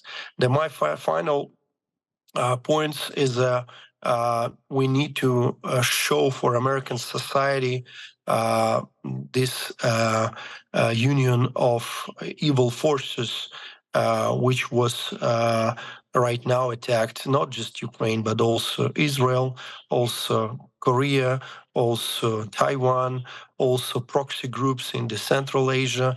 Also, we saw the Russian influence in Latin America, also Cuba, Venezuela. And in this case, we need to unite together, not just between Ukrainians and Americans, but also with our Israeli colleagues, Korean colleagues, with the opposition groups from Venezuela, Cuba, Iran. Also, this is not something regional. This is a global big war. Thank you very much. Thank you so much. Дуже дякую. Thank you a lot. And our next speaker is Yuri Kulakevich. He's the head of the Department of International Relations and Religious Freedoms of the Ukrainian Pentecostal Church, a Ukrainian Church of Evangelical Faith. Yeah, thank you. Thank you very much, and thank you for your kind invitation to join. It's pity to say, but religion being weaponized by Russians, by Kremlin specifically, to the limits we could never think about even 10, 12 years ago. Every time I'm outside of Ukraine, my friends, my colleagues, long-term partners in ministry, they ask me about two issues about Ukrainian religious freedom: anti-Semitism and religious persecutions. So speaking of anti-Semitism, I always tell them, do you know that there are dozens of Hasids, dozens of thousands of Hasids coming to Ukraine, to Uman for Rosh Hashanah every September? They are always amazed, never heard of. When we speak of religious persecution in Ukraine, I ask them, do you know that Interconfessional Council of Churches is one of the most proactive and flexible society institutions that provides the support and leading and guiding to many processes in Ukrainian civil society? No, we never heard it. Even today, during one of the discussions with European Evangelical Alliance, I had to answer the same questions. Weaponization of religion by Kremlin has gone too far. And it is a threat not only for us in Eastern Europe, it can be a threat to any country, any society where people can be misled when there is no critical thinking applied, when there is no relevant information provided through media, any horizontal links, as we say, church, media, social media, or whatever. Being a grandson of a Pentecostal pastor who was sent to most remote areas of former Soviet Union, I do remember our home being searched. And when I read reports or I contact my friends and colleagues in Russian Federation or Belarus, for example, I see that they already have it performed in 2024. The regime is on. People being persecuted in Russian Federation and Belarus. Every week you find somewhere some pastor or rabbi or any religious leader being imprisoned, like last Friday in Moscow, Pentecostal pastor Nikolai Romanyuk. Name the region, you find the name. It is not fair. It is not right from our Ukrainian side, from the side of my family history. Same of my Ukrainian colleagues, pastors and priests present during this panel. Finally, three simple cases, but they show very clearly for us the religious factor in the war committed by Russians against Ukraine. It's been already mentioned today, the Transfiguration Pentecostal Church in Slavyansk, summer 2014. It is important to state that the Russian combatants who kidnapped two deacons and two sons of Pastor Pavenko of the Transfiguration Church, they had patches on their uniform, Russian Orthodox Army. Second, Pastor Prokopchuk, Anatoly Prokopchuk, and his 19 years old son kidnapped and murdered near Novakakhovka in Kherson last. The only accusation Russians had against them, you belong to American church. And local people, when they describe the situation and what they've been witness to, they say, but these people, they always lived in our village. They never been to USA. They never even visited the States. How can they belong to any American church? We grew up with them.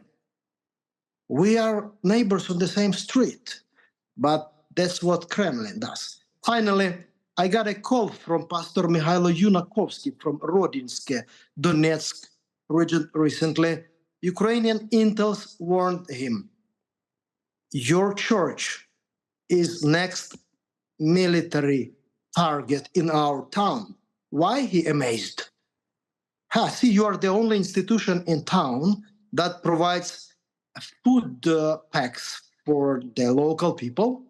You support people with water because you have a well drilled in your churchyard, and you provide shower service to the Ukrainian servicemen. So they always see the church as the institution that ruins the propaganda, the evil plans they have against the country, against the nation of Ukraine. And it is my appeal to all of you. It is not right.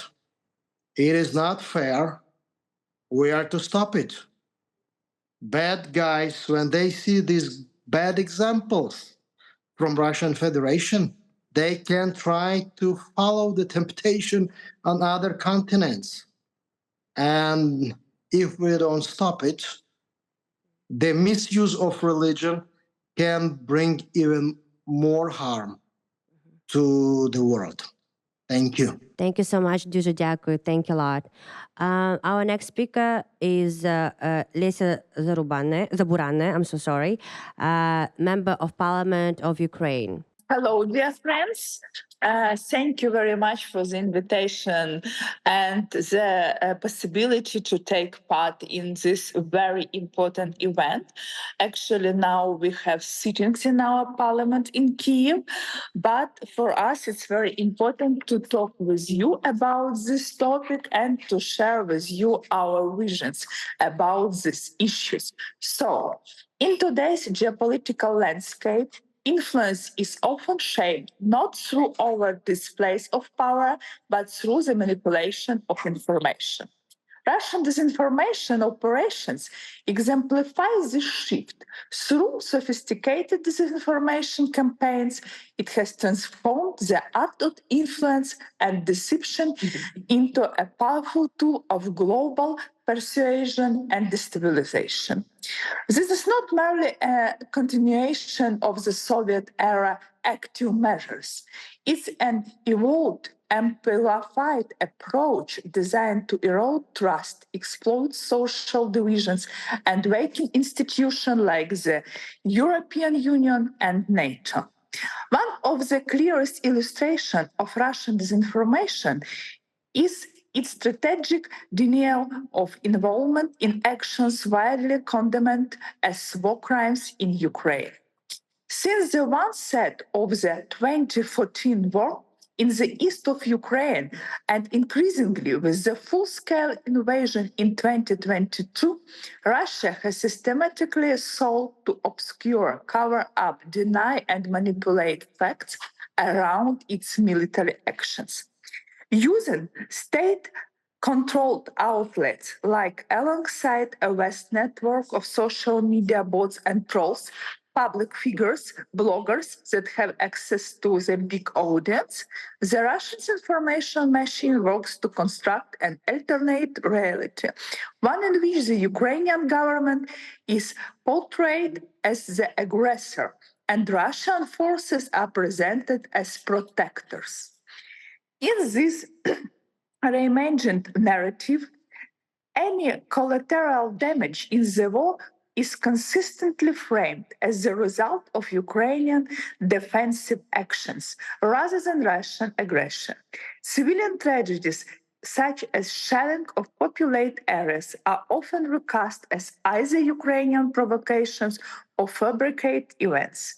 By propagating these accounts, Russia managed to cloud international awareness, making it more difficult for the global community to respond with a unified front.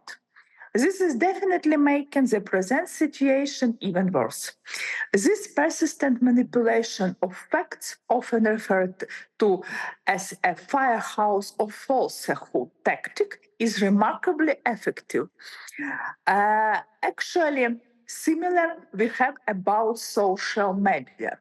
Being more precise, Telegram, it has emerged as a crucial tool in Russia's disinformation arsenal, largely due to its lax moderation policies and encrypted channels, which make it challenging to track and counter false narrative.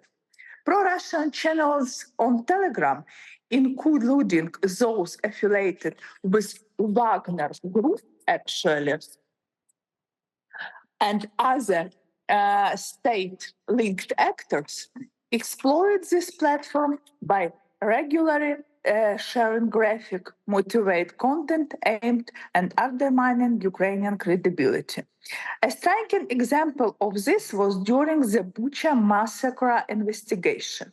In response to documented evidence of civilian people, pro-Russian Telegram channels swiftly launched an alternative narrative claiming Ukrainian forces staged descents to garner international sympathy.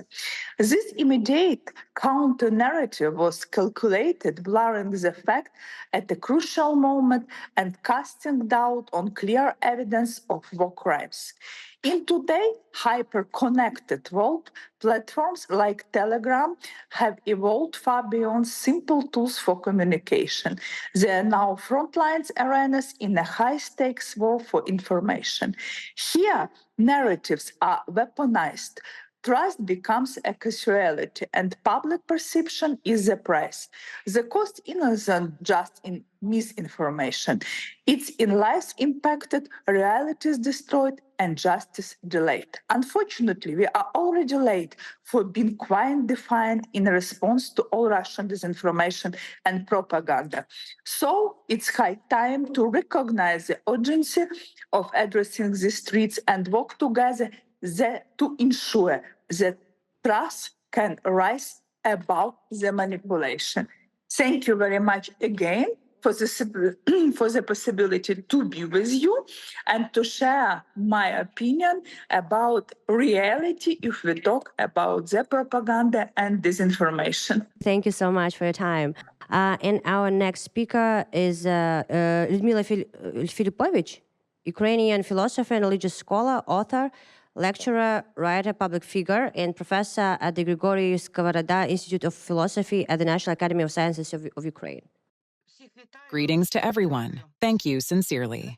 At the outset, I want to say that traditionally, Ukraine was among the countries where there were no global and systematic problems in the area of religious freedom. It did not appear on the lists of egregious violators of freedom of conscience, although it was occasionally mentioned in the U.S. State Department's annual report on specific cases. However, the war, especially its acute stage that began on February 24, 2022, has generated a number of challenges in the area of freedom of conscience and freedom of religion, to which Ukraine must provide an adequate response. So, what is happening with religious freedom in Ukraine? Does Russian disinformation affect the state of religious freedom? And if so, how? Is religious freedom in Ukraine diminishing?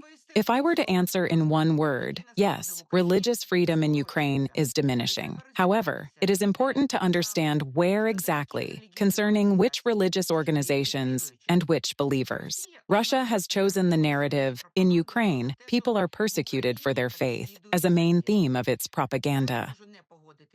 I cannot disagree that if we consider the temporarily occupied territories, which formally belong to Ukraine, but where Ukrainian laws do not apply, indeed, there is persecution for faith. Religious life in Crimea, in the Donetsk, Luhansk, parts of Zaporizhia, and Kherson regions is organized according to Russian laws, which are discriminatory towards certain religious organizations. The rules, principles, and guarantees provided by the Constitution of Ukraine and the Ukrainian law on freedom of conscience and religious organizations do not apply in these territories. We receive information about persecution in the occupied territories of Ukraine from various sources. The Institute for Religious Freedom is very active in this regard, continuously informing both us and the West about what is happening in this area through its project, Locked Faith. The work of the Crimean Human Rights Group in monitoring and documenting human rights violations and war crimes in Crimea is also informationally significant. Other projects have been initiated in Ukraine as well. The project Religion on Fire by the Youth Association of Religious Studies has proven to be particularly effective, documenting the consequences of Russia's war against Ukraine and the crimes committed against religious communities and religious leaders in Ukraine. This project records the resource losses of religious organizations as a result of this war. Experts in Ukraine continue to study the state of religious freedom and initiate projects such as Russian Assault on Religious Freedom in Ukraine, which documents the aggression of the Russian Federation against the religious life of Ukrainians. Periodic reports from both state and public organizations testify to the state of freedom of religion in Ukrainian lands. International centers provide invaluable assistance in monitoring religious freedom in the world and in Ukraine. For example, I would like to mention the well-known European Center Human Rights Without Frontiers. However, the most consistent and fundamental defender of religious freedom is the United States of America, where a special law on religious freedom in countries around the world was adopted back in 1998. The U.S. actively collaborates with European structures and continuously monitors the state of religious freedom worldwide. Our current meeting also testifies to the international community's special attention to the state of religious freedom in Ukraine. I can cite thousands of examples of Russia's ideological creativity, which often borders on the absurdity of the concept of the Russian world.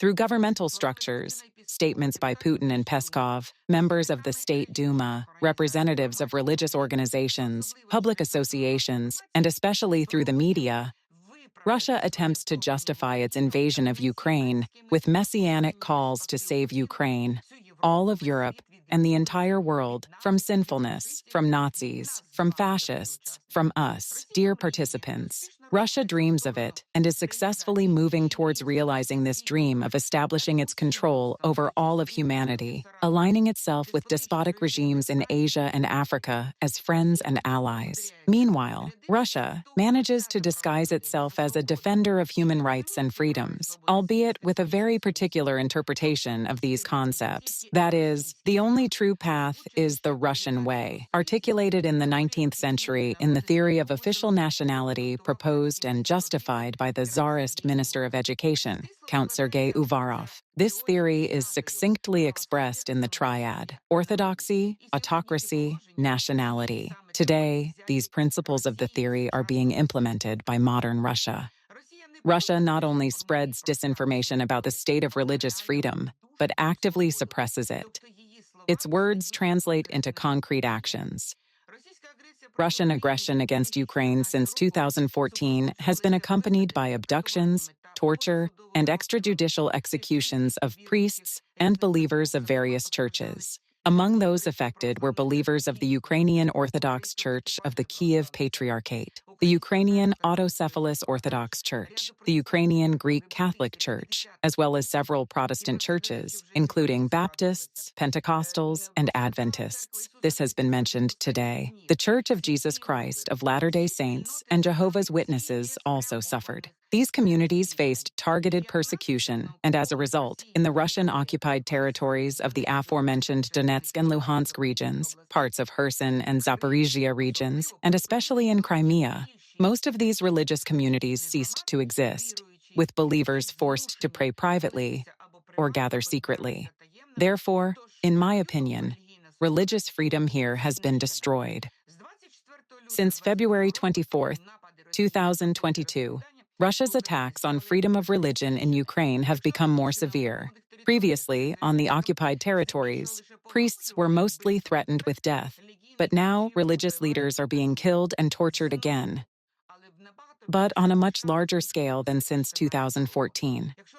While earlier, the Russian occupation expelled Ukrainian believers from their churches and prayer houses, now Russia is destroying Ukraine's spiritual heritage with missile strikes, shelling, and looting of religious buildings, which cannot be justified by any military necessity. In the occupied Ukrainian territories, Russia's imperialist policy, based on the ideology of the Russian world, is now openly implemented. The occupation authorities remove Ukrainian books from libraries and publicly burn them, import tons of Russian-language textbooks for schools, where history is rewritten by the Russian regime. The use of the Ukrainian language is prohibited in the public sphere and even on road signs. The occupation authorities attempt to take control of all religious activities, force religious communities to justify Russian aggression, and subordinate themselves to Russian religious centers, and coerce pro-Ukrainian religious leaders into cooperation through threats and torture. Recently, Russian occupiers tortured to death 59-year-old Stepan Podolchak, the rector of the Orthodox Church of Ukraine in the Kherson region, who refused to join the Russian Orthodox Church.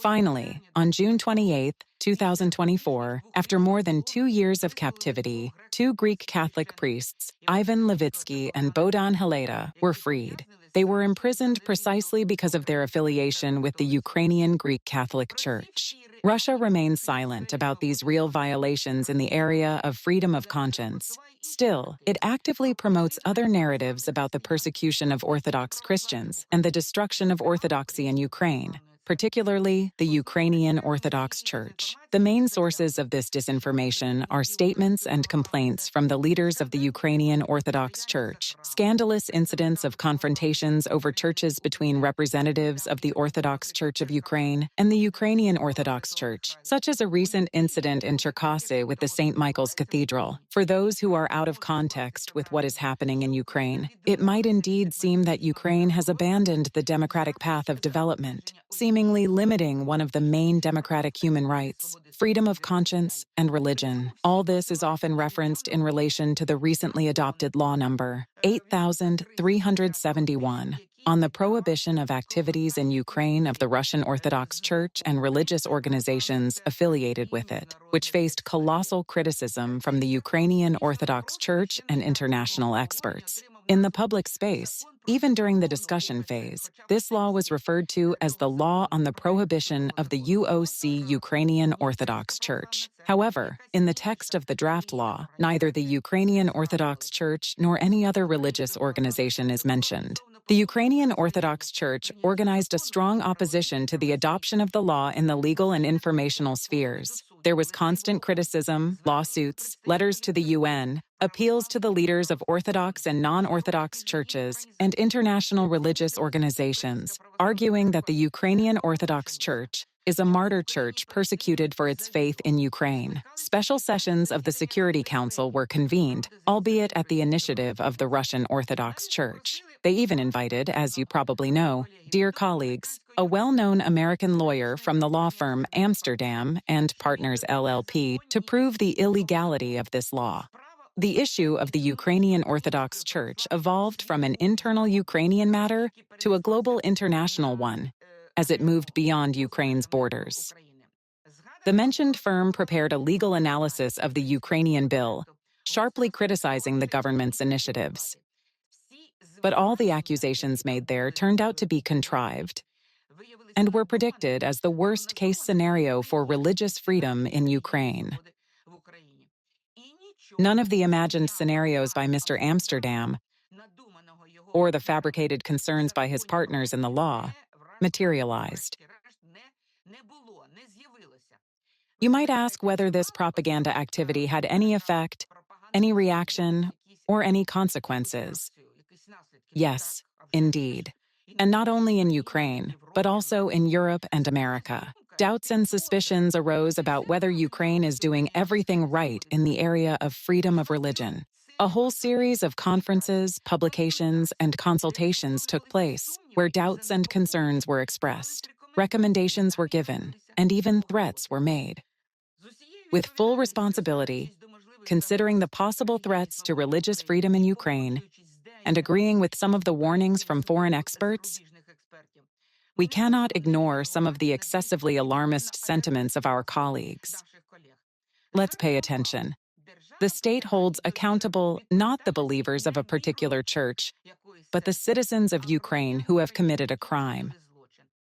That is, cases are opened not against a priest, bishop, or monk, but against a specific citizen with a specific surname, first name, and patronymic. The state is not interested in the faith of the citizen. It is concerned with illegal, and in this case, anti-state actions.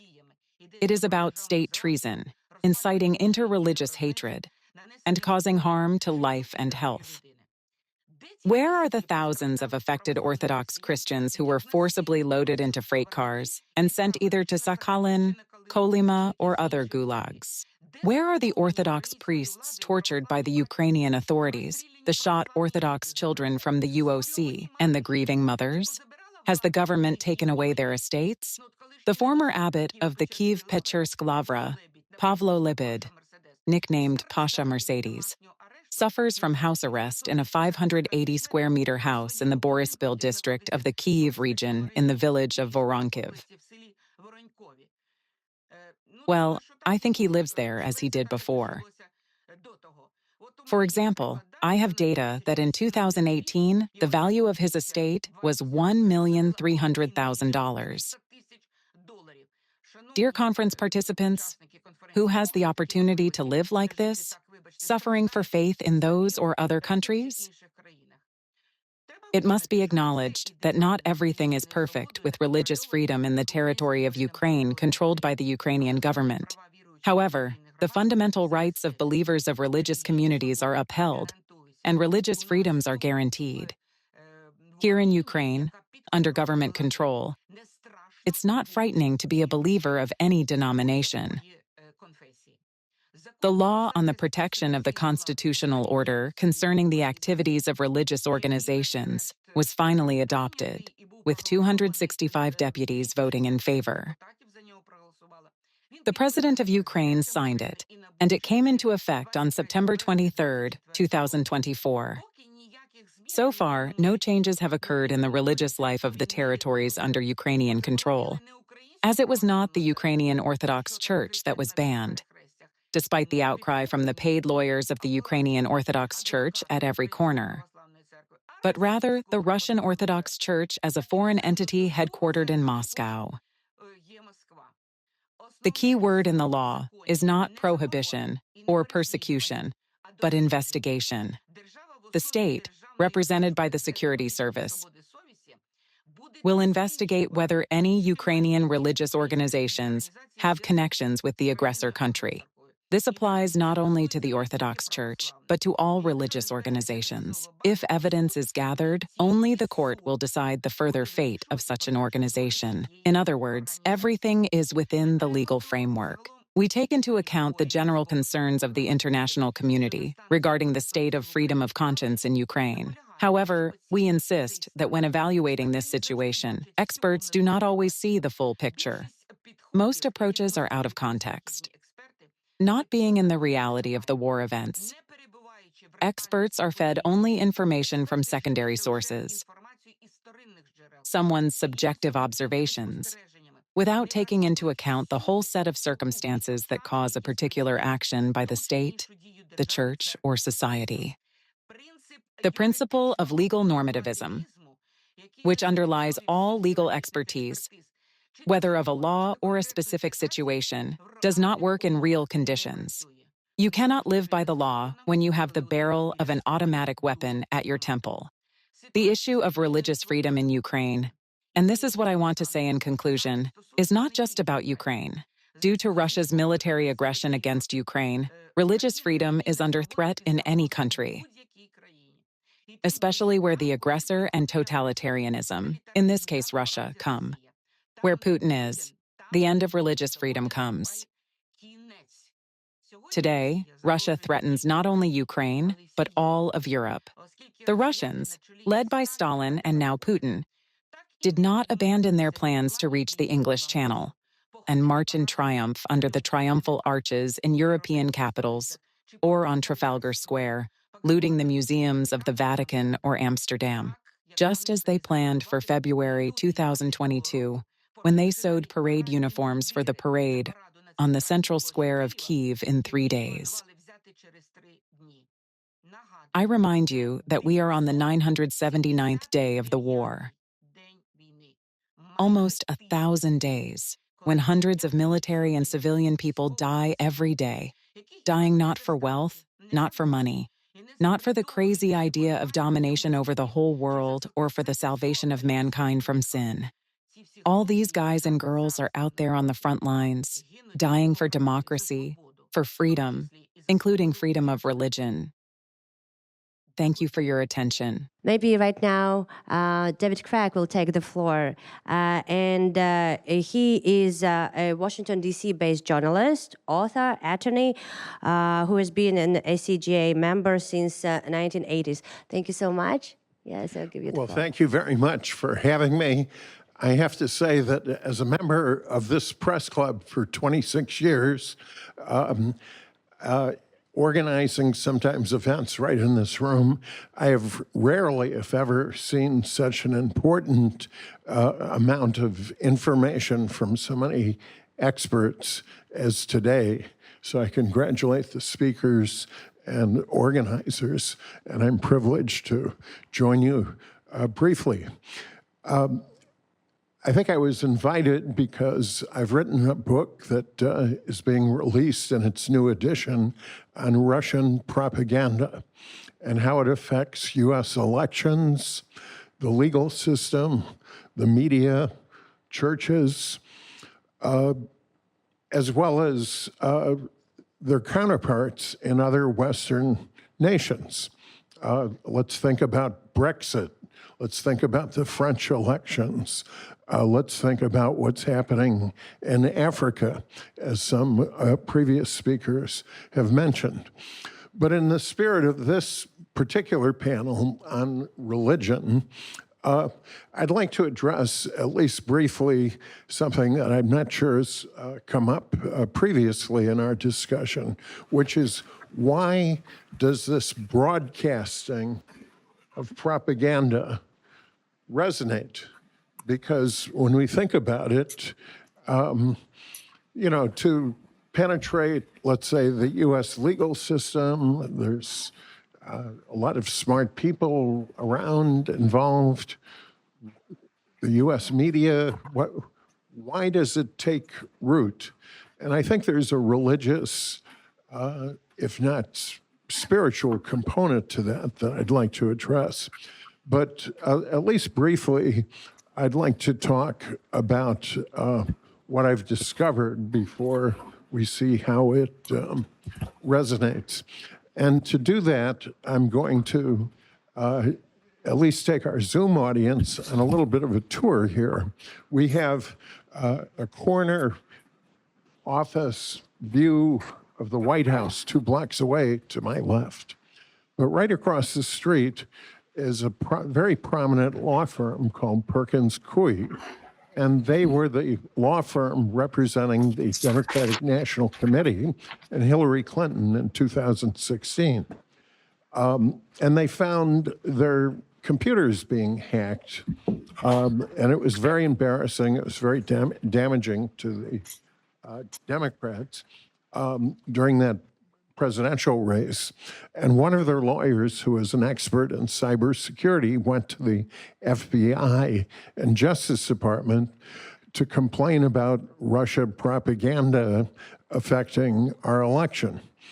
And he used to work there. In fact, he had clearances and so forth, same as Michael Sussman. This is part of what my book is about. And instead, he's indicted, false statement, and he almost goes to prison, but juries acquitted him. I covered the trial, and I thought, as a longtime reporter and attorney,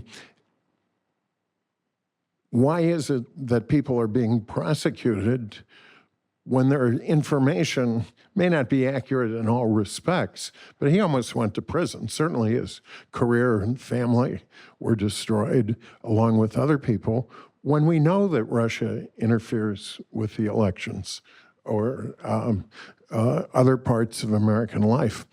So one more bit of travel here till we work our way back to religion.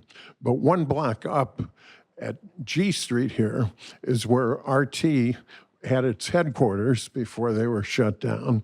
And I find it very interesting that 3 of their most prominent speakers, all of whom I know, Wayne Madsen, Webster Tarpley, and Tom Hartman, are now among the most vigorous opponents of Russian propaganda in American media. And they're expert, but they used to be on RT, right up the street, as featured expert guests. So let's get to why does this work? Well, our moderator, Dina, gave a very concise and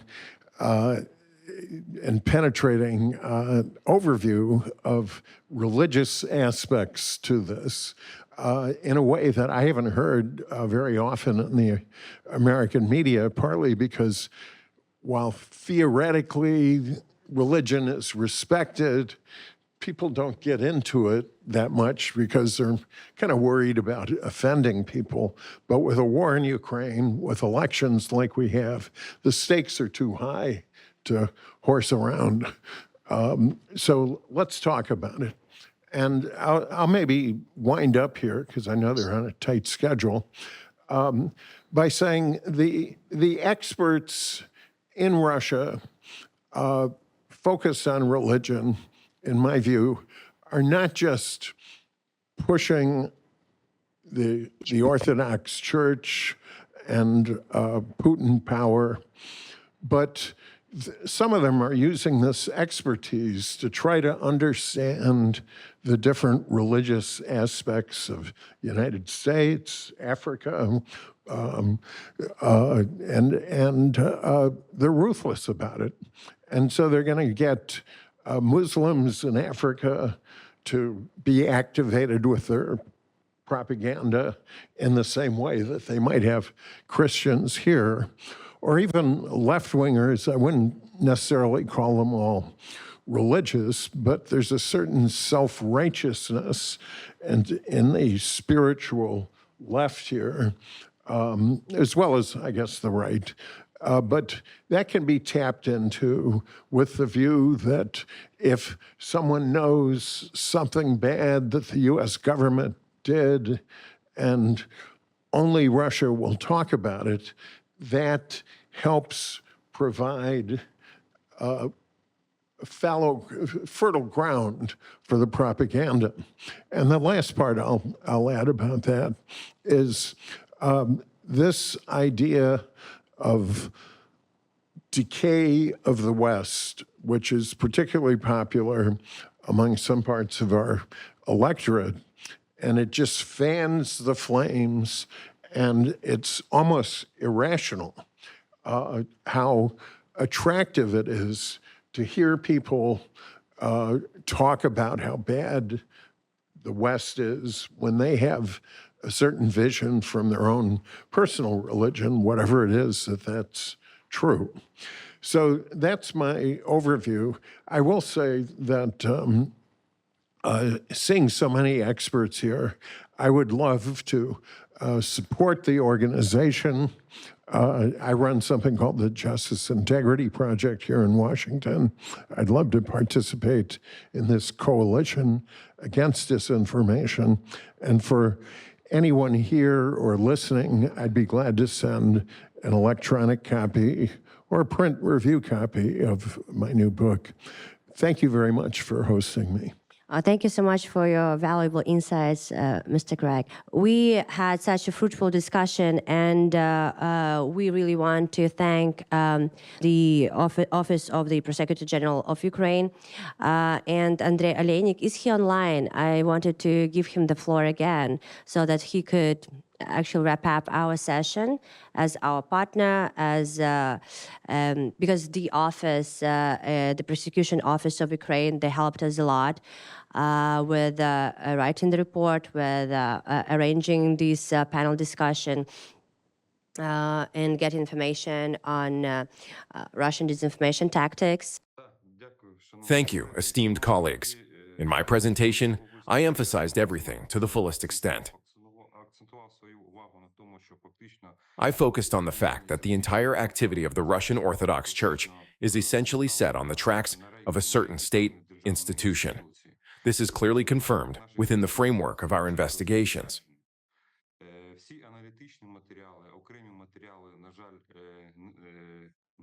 Unfortunately, I cannot publicly provide all the analytical materials and individual documents. The materials that the Office of the Prosecutor General was able to provide have been thoroughly analyzed and compiled. Some conclusions are outlined in the respective brochures, and we ask you to familiarize yourselves with them. I truly want to thank the organizers for the opportunity to participate in this significant event. Thank you once again. Thank you so much for taking your time again. Mr. Stepanov is online already. Oh, okay. Thank you so much. Again, Mr. Stepanov, yes, please take the floor. We were waiting for you. Greetings. I welcome all participants of this meeting. Thank you for the invitation. I am an investigator with the main investigation department of the Security Service of Ukraine. My name is Anton Stepanov. I am directly conducting the pre-trial investigation in a criminal case that examines the illegal activities of the Russian Orthodox Church and its representatives both in the territory of the Russian Federation, in the occupied territories of Ukraine, and the activities of the Russian Orthodox Church abroad.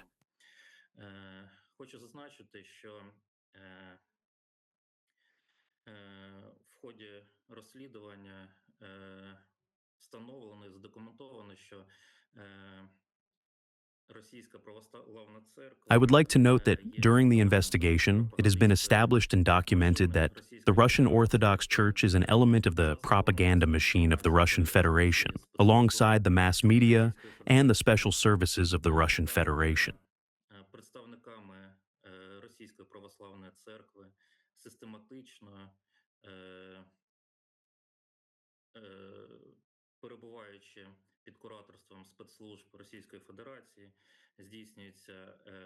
Representatives of the Russian Orthodox Church, systematically under the supervision of the special services of the Russian Federation, promote propaganda narratives of the Russian Federation in their speeches and sermons, distorting facts about Ukraine and the war taking place on Ukrainian territory.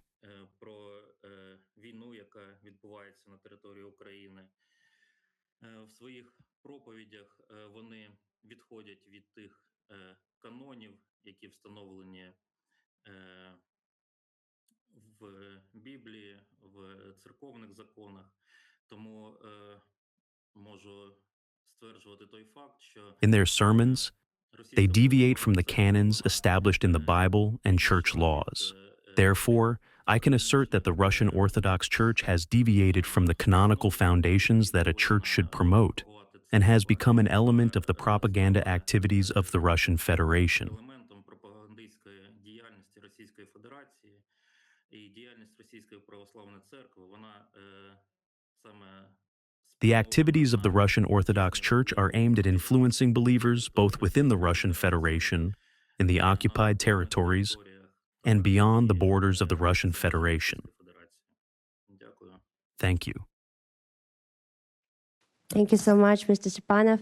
Our next speaker is Maxim Krupski from Ukraine, Director of the Religious Freedom Department of the Adventist Church in Ukraine. I greet the distinguished participants of the discussion, which is dedicated to one of the most painful topics of our time. My name is Maxim Krupski, and I am the director of Hope Media Group Ukraine, which has been taking a very clear position on what is happening since the beginning of the full-scale invasion, and I have never regretted it. Why is it a painful topic? Just a few months ago, as part of the humanitarian mission, I was at the airport, and while picking up my luggage, I talked to a Russian-speaking Kazakh who was living in Germany at that time. He sympathized with the war, and then, to my surprise, literally spotted the usual propaganda mantra that we are bombing ourselves, that we are all one people and will be liberated soon. When I started telling him about my daughter's school, where all the windows and doors were blown out by the explosion, I could see in his eyes that he simply didn't believe me.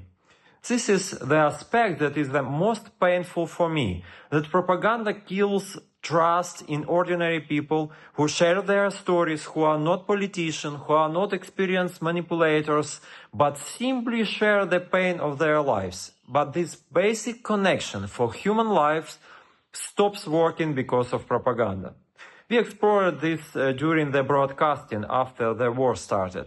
We had a huge international audience that started unsubscribing from us when they heard the truth about the war, as it did not coincide with other sources that apparently had more credibility for them.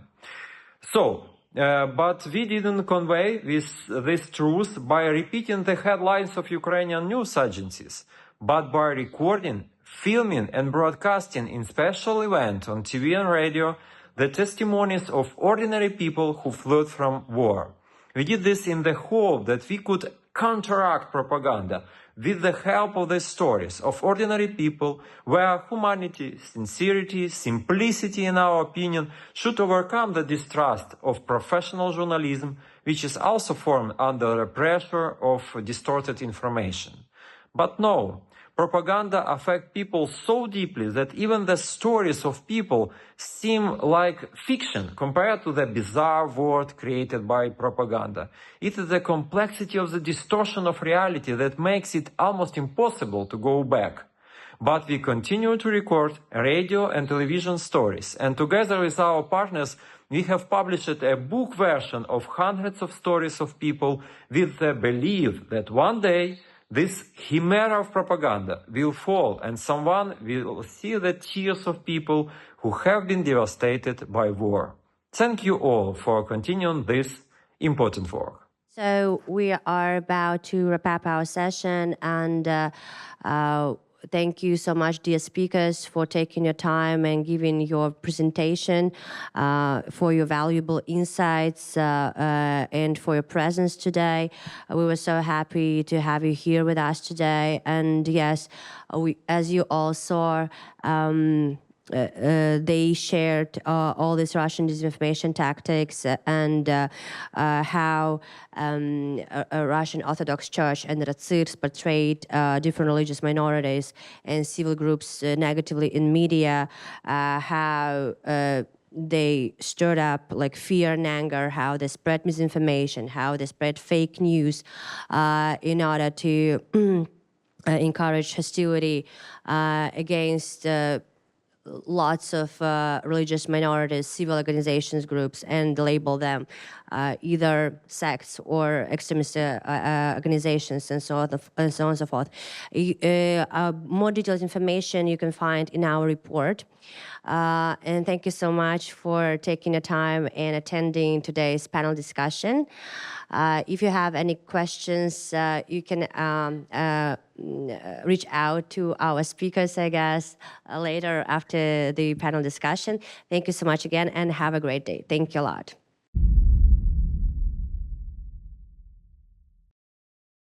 Well, thank you very much, Katerina, and thanks to all of you. My name is Paolo von Schirach, and I serve as the president of the Global Policy Institute, a think tank, actually only a few blocks from here. If this gives any prestige, we're about maybe 2 blocks away from the White House, whatever that means. Probably nothing, but I'm saying it anyway, in case we bask on any glory coming from being next to distinguished places. So the Global Policy Institute is a nonpartisan, non-political, non-profit think tank. We deal with international security, energy, economics, development, other things. And I also teach in the same place. There is Bay Atlantic University, a private nonprofit university. I teach political science and international relations. Personally, I mean, I find this topic interesting because, you know, I've been involved in East-West relations, I would say all my life, for whatever it's worth. And, you know, I remember the bad old days when we had the Soviet Union and we were celebrating the NATO 40th anniversary. It was 1989, which was an interesting year, you know, regarding the future of the alliance. But as to the topic of this important event, you know, I remember Disinformation, Maskirovka, whatever it was. I'm sorry, my Russian's very bad, but you know, this is not new. All right, I'm trying to say that it may have become more sophisticated, better. How can I say?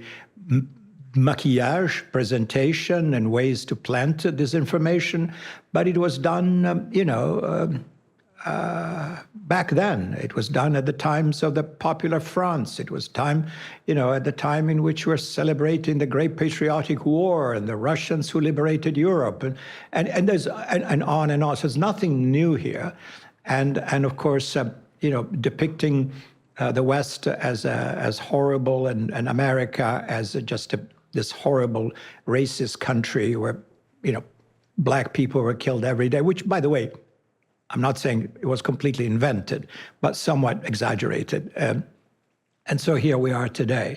And therefore, I'm very pleased to be able to introduce our speakers. And I guess we can start with Mr. Cameron, and who, as I read here in his short bio, is a writer, editor, and reporter.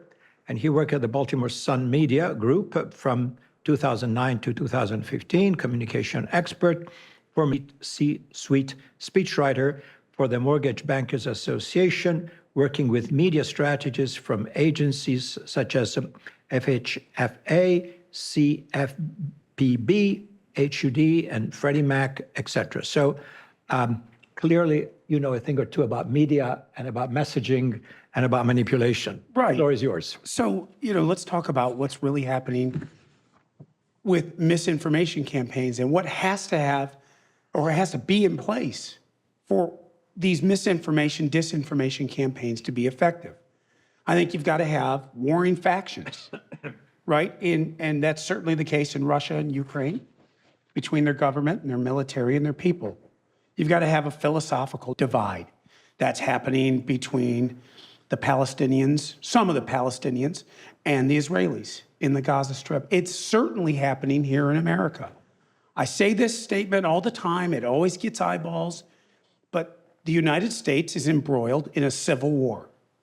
And people, of course, they go right to the muskets and cannons, for those of you like Ken Burns, or missiles and rifles. But that's not what's happening.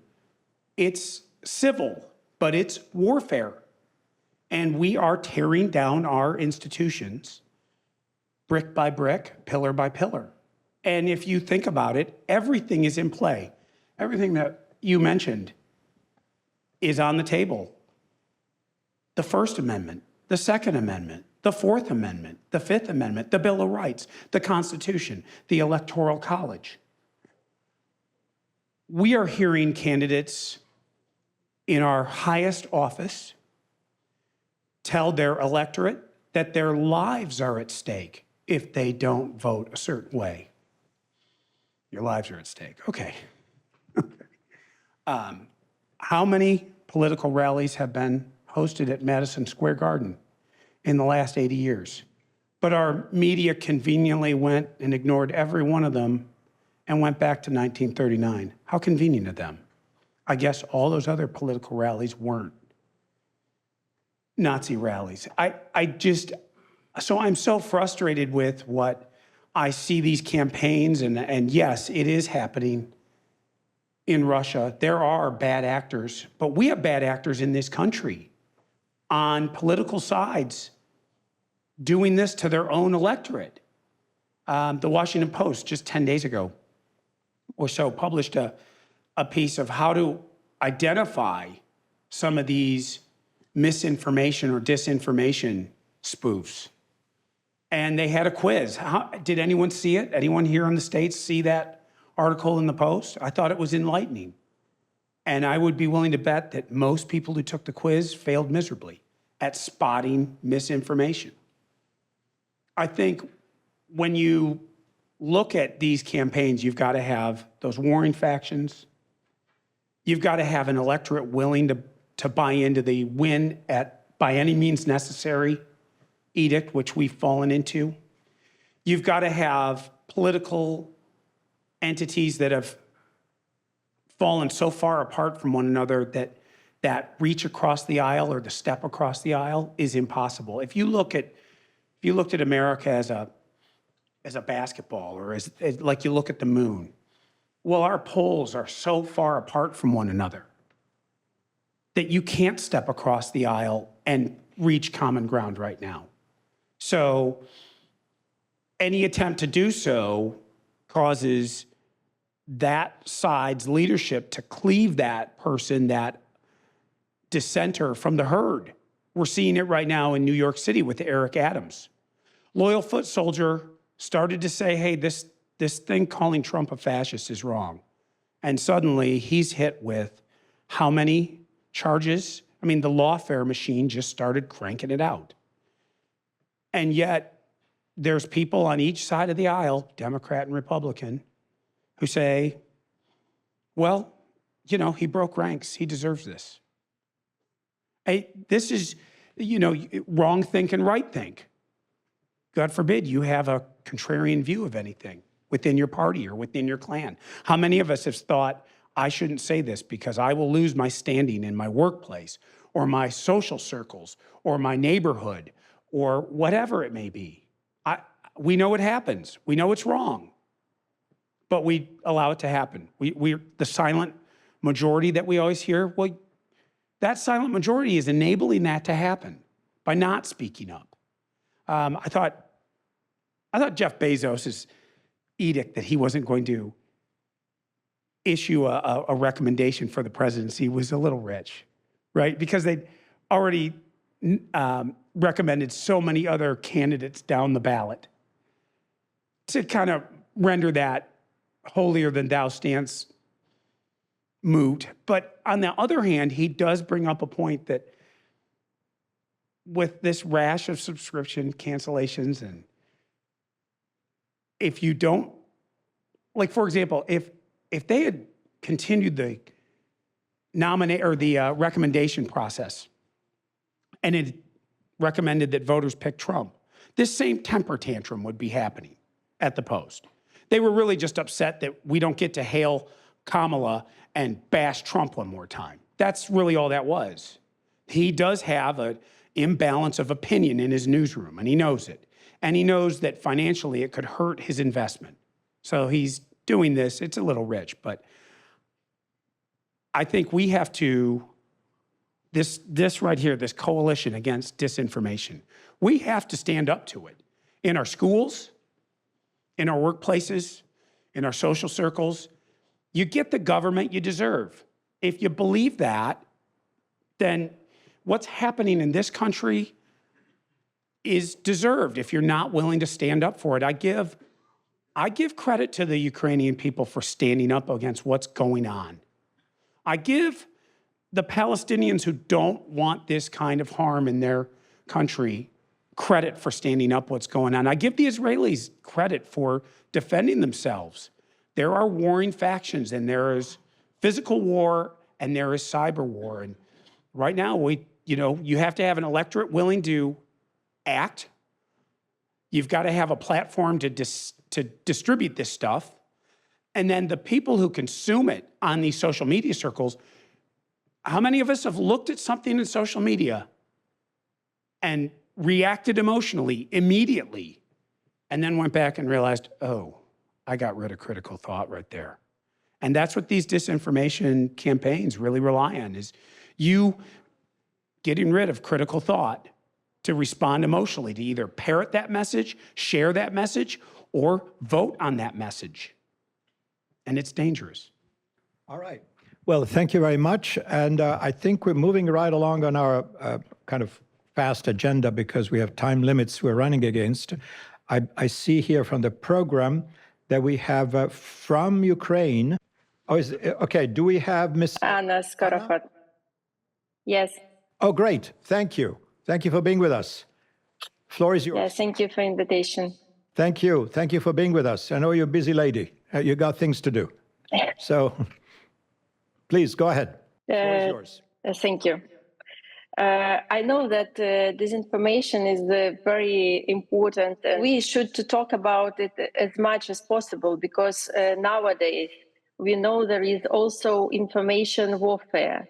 And winery depend also who will shape the opinions in our mind. And if we are talking about the role of the church today, extend beyond the spiritual sphere of society, directly influencing decisions and political choices of individuals. For many, in my opinion, church has become a tool of influence rather than the means of spiritual freedom. A role actively utilized by Russia as well. We know all about it, and we know that a lot of religion organizations prohibited and not possible to live in Russia, and especially also on occupied territories in Ukraine. They changed law, and nobody can speak about freedom in a religion organization. And they make prohibited a life of different religion organization, expect Russian Orthodox Church by Moscow Patriarchate. For example, the Moscow Church inducement and blessing of the war against Ukraine. Can you even imagine that priests, they're like consecration, the weapon of weapons, and blessing soldiers to go to fight with Ukrainians? It's insane, and especially it's insane in the 21st century. I don't know how it could be. And it's like a surreal constant to the teachings of the Bible and fundamental tenets of religion. I don't know how it could be in a world in 21st century. I can't explain it. And we all have to understand that the church spread enemy narratives also. And it's very dangerous because people can't believe to media, but when the priest taking the information, they always think that this information approval. So you can use church like a tool in hands and to shape the opinions in minds of people. It's crazy dangerous. And telling the truth, Russia uses it a lot, especially in Russia instead, and the territories which occupied by Russians in Ukraine. The church also plays an active role in spreading misinformation concerning the supposed infringement of believers' rights, and while simultaneously obstructing the presence and growth of the other religious organizations. Various methods are used to this end, ranging from commissioned media articles to sermons disseminating information that diverges significantly from reality. And they're also using a lot of social media and press, and very often priests giving this information to people on the masses. It's I don't know how it's how we should react on it, and but I guess anyway we have to try to work with it and to fight against it, because you know that Orthodox, this is a most powerful religion in our countries, and a lot of people go to churches, and a lot of people taking information from churches. You know that the situation in Ukraine also quite complicated, and we voted the law. A lot of our parliamentaries, they said it was a law against Moscow Patriarchate, and the law fight it, and they presented that law like a ban of on the Moscow Patriarchate, but it's not true. It's like a new instrument. It's like a new tool, and which controlling religion organizations. And before this law, our police and our special police, they could work with and they could take to the prison priests who work with Russia and who work for FSB. So it's like a also complicated, in my opinion, complicated play, and I guess we have to be more clear with religion organizations, and we have to give much more space and much more possibilities to religion organization, and do not give a chance to religion organization be involved in political life of country, because it's changing. It really can change the situation inside country, because people believe in God. People believe in priests, which giving them information, and nobody will check, is it true or is it lie. So, in my opinion, combating this influence can be approached in several ways. First, conducting extensive informational campaigns. We have to publish reliable information through media outlets. And establishing must be open to dialogues and to have direct contact with believers. I mean, with people who goes to religion organization and who goes to the church. So disinformation inside religion organization have crazy power when shaping opinion of the nation, and we have to be clearly and more openly with them, and to try to separate religion from political life, in my opinion. Thank you. Let me just say that just quick things that come to mind about the rather perverse power of religious leaders in swaying people and make them believe whatever they want. Just a few things come to mind about, I remember the Pope blessing the Spanish fleet at the time of the Spanish-American War.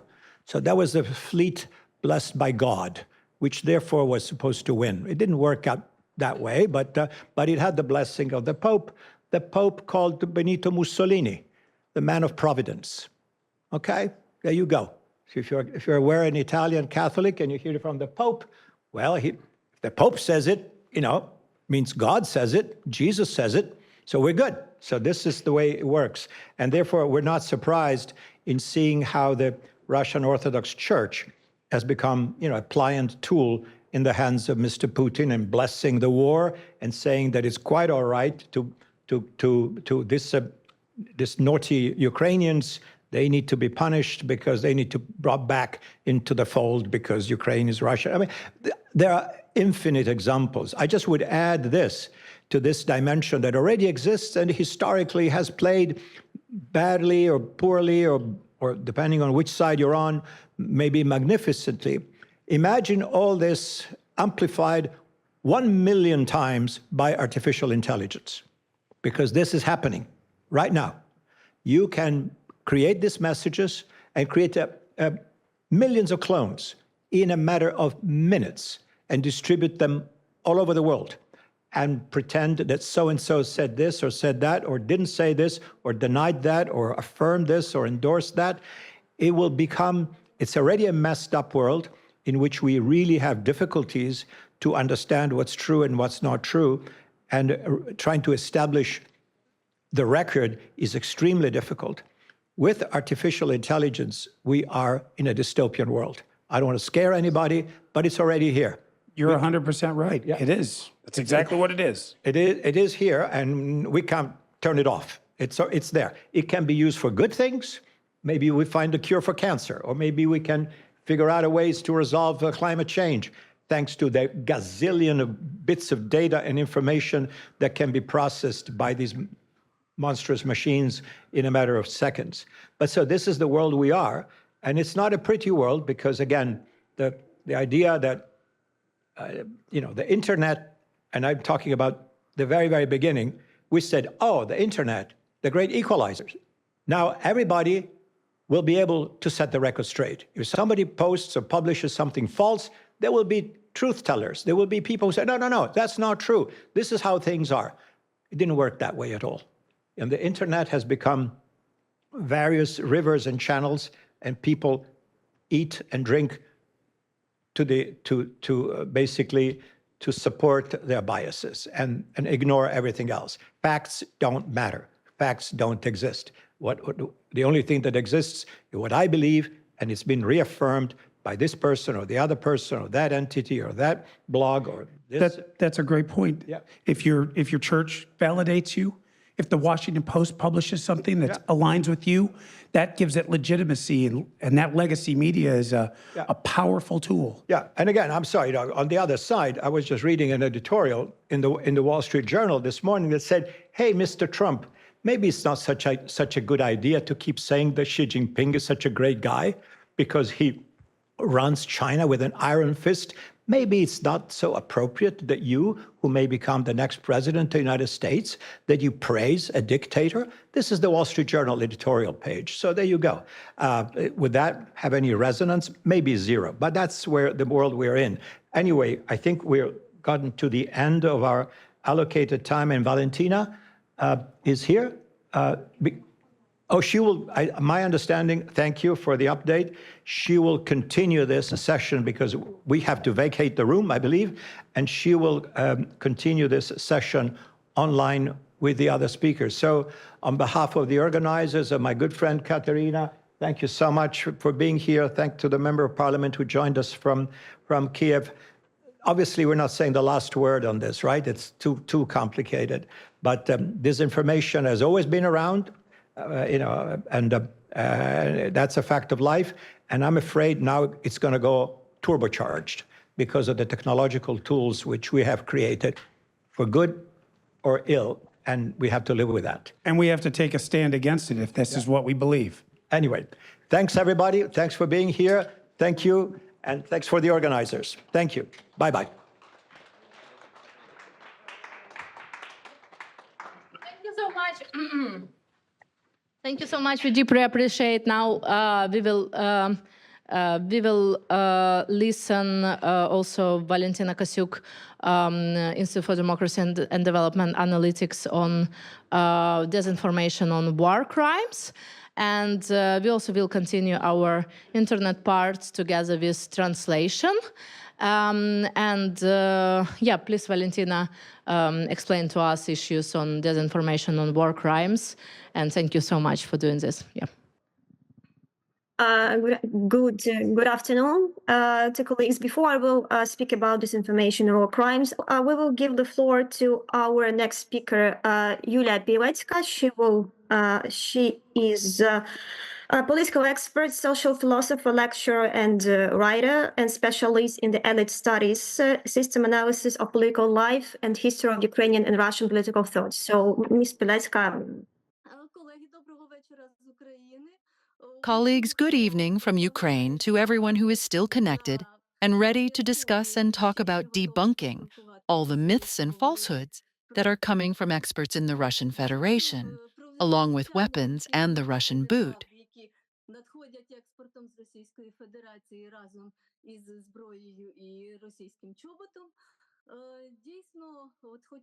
Indeed, I want to start by saying that when President Zelensky suspended the activities of church structures associated with the Moscow Patriarchate, many in the democratic world did not fully understand this decision, as it was seen as a certain authoritarian gesture regarding religious freedoms and perceived as a form of oppression.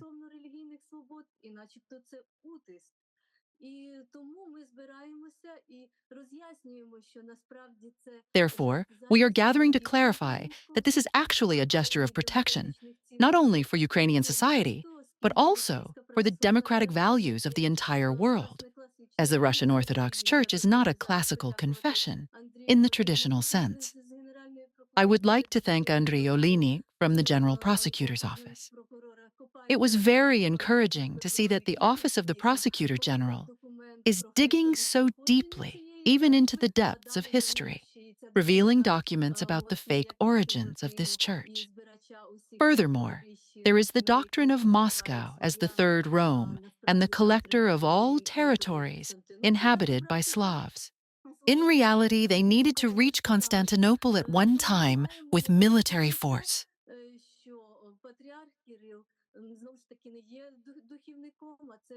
So we must talk about the fact that Patriarch Kirill is not a spiritual leader. He is a person who was an agent of the KGB during Soviet times, and who also managed the selection of all the clergy of the so-called Russian Orthodox Church, filtering them and assigning them the task of recruiting local communities, engaging with believers, and By the way, converting them to communism, to talk about how Jesus Christ was the first communist.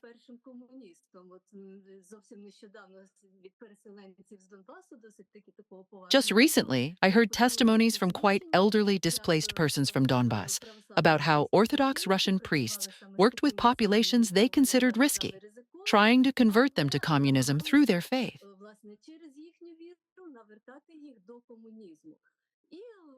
And all these embassies and church structures, which after President Zelensky's decision, began to reassess their positions, along with other countries in Eastern Europe, started to gradually uncover their networks of agents and began to quietly expel priests of the Russian Orthodox Church and anti-cultists from their territories. This is absolutely correct because, as we saw on the map presented by the Office of the Prosecutor General, where the locations of the Russian Orthodox Church's representation were marked, it is important to understand that this poses a risk, as Russian military boots and bayonets may tread on those very territories.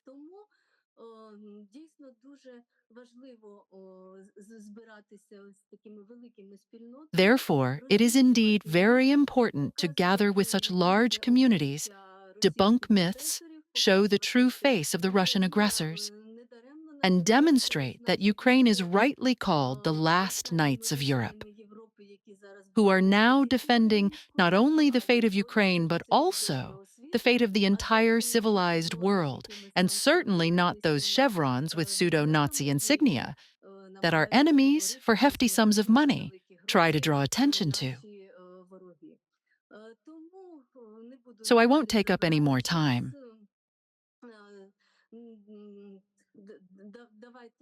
Let's spread as much truthful news as possible and simply not give platforms to those who speak falsehoods. God help us. And now, returning to the religious theme of our meeting, good evening to everyone. Thank you. Thank you so much. Now we'll have David Plaster, who is social activist, lecturer, and mentor, and founder and chairman of the civil initiative Anomaly, who is American living in Ukraine now. So, who will also, Mr. Plaster, can you also share your thoughts about disinformation? So, and also please remember about the timing, okay? Because we have many speakers also here online. Thanks. No problem at all. Distinguished guests, other speakers, colleagues, people who are not indifferent. It's wonderful to be with you tonight. I will be brief. I'll be bold, be brief, be gone, and you won't remember who that crazy guy with the beard and the oceletics. So basically, dealing with this problem with Russia, you have to understand there's many things Russia does wrong, but in their own mind, there's really nothing they do wrong.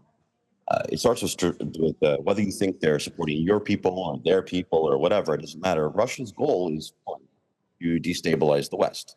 And that means to sow as much chaos as they possibly can do, as quickly as possible, and to make it look like they're on everybody's team and nobody's team at the same time. So whether it's your political team, your religious team, your friends, your business interests, Russia hates everyone, but also hates the other people just a little bit more. If you're a Nazi, then the Ukraine is Jewish. Dr. Timothy Steiner said this very wonderfully in these things. I won't repeat that. They're going to focus on that by exploiting our vulnerabilities, whether social, cultural, religious. Basically, we're very vulnerable, though we don't like to admit it. They're going to use this and distribute this through whatever vector they can. Technology is wonderful because it tells us everything we want to know, because it tells us things based on what we choose, what we click, and to sell us marketing. And whether it's Facebook, TikTok, X, Twitter, whatever you want to call it, Instagram, whatever you're poison in, it's got the crack that makes you feel good. And this is just an elaborate psyop that they like to continue to push by making you feel like they're on your enemy's team if you're against them, or on your team if you're for them. When in reality, they're on one team, Russia. And they would seek to confuse, sow doubt, and spread more fear. They do that through trusted channels. People have talked about this previously. So whether it's your colleagues, your church, your television channel, or your clique, they're going to seek to exploit people's vulnerabilities in those areas to get the information to you as best as possible. And they're going to seek to more doubt by pushing on things like conspiracy theories, against the anti-establishment. For example, if your party's not in power, they're going to say, hey, the establishment's wrong, they're doing it wrong, etc. Until the next guys come in, and then they're wrong as well, and they're going to go to the other side and do the same. Cognitive dissonance. Cognitive dissonance is a wonderful tool when you're trying to sow propaganda, but the only thing that makes it better is just throw fear on there, like gasoline on a fire. It overrides any kind of hope for rational thought and dialogue, and it makes it nearly impossible to talk even to your closest friends about anything that's actually common sense to you. So you have to find ways to get through that. The best way we found is just start with the old facts. Not as sexy as propaganda, but it works because heaven forbid those people find out you've been lying to them too. You're one of them, now you're against them, and they're going to have a personal fatwa against you. So public awareness is one way to do it. Our NGO, since the beginning of the full-scale invasion, has had a news brief. Maybe boring, but it's very informative from midnight to midnight. What's going on in Ukraine? News links by timestamps when it happened in German, French, English, and Chinese. Spread all over the world. We got our Taiwan team is very engaged for their own security to make sure that 4.8 million Chinese people under their logo, tip, or brand without our organization involved read the information daily. It's important because it helps to destroy and erode and divide the connectors to Russia, making them understand that Russia for what they really are, a scared bully that's just got a big fist and tries to punch everybody. Open and transparency, that's more on the government side. We can't really do that. But I think there was a pretty good audit, the Inspector General's Office in the United States. That was a good thing that we helped share when we were in DC last winter, spring, when there was the big summit in Ukraine, in DC, and went door to door and basically said, have you seen the audit? You know, we jokingly said, hey, if the same audit was used in Afghanistan and Iraq, we might have had enough money to fund the entire war in Ukraine, terribly. But engaging the media with truth versus propaganda. Propaganda sounds cooler, but the truth at the end of the day wins out. And if you consistently stick with the truth, people can't consider you as false. And also just remind them of history. Don't force Ukrainian history of 500 plus years down people's throat of conflict with Russia in some form or fashion, because at the end of the day, people will just oh, it's too much. Their heads are exploding because they don't live it. They're never going to feel it. People talk about World War III and say, well, who would you rather fight? If World War III is inevitable, would you rather fight a very united, strong Russia, North Korea, China, Iran, Venezuela, whoever else wants to jump in that last minute bandwagon this? Or would you rather defeat a nearly broken enemy who is being defeated for pennies on the dollar of what it would cost for the United States to mobilize even the Pacific Fleet? So at the end of the day, you know, don't pass on anything that you can't verify yourself. Think before you click. No, people won't do that typically. I mean, I'm guilty myself, and I see cool, interesting memes that are things, but start with the truth, right? And my name is David. Tip your waitress. Have a good night. Thank you so much. Thank you so much. Sorry for just this long waiting. So our next speaker will be Serhiy Kolesnik, who is managing director of Lobby Club. Its head of its office in Kyiv, who has over 15 years of experience in human rights advocacy. Esteemed colleagues, I am pleased to welcome you all. Thank you for the opportunity to participate in this important discussion. Today, I would like to address one of the most serious threats to modern democracy: Russian disinformation, which deliberately undermines trust in democratic institutions and maximizes societal polarization.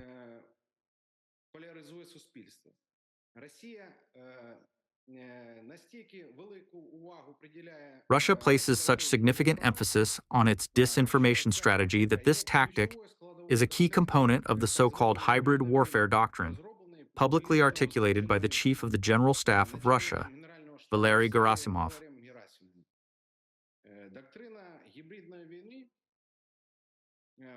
The hybrid warfare doctrine, as presented by Gerasimov, involves combining military actions with information attacks, cyber attacks, and economic pressure.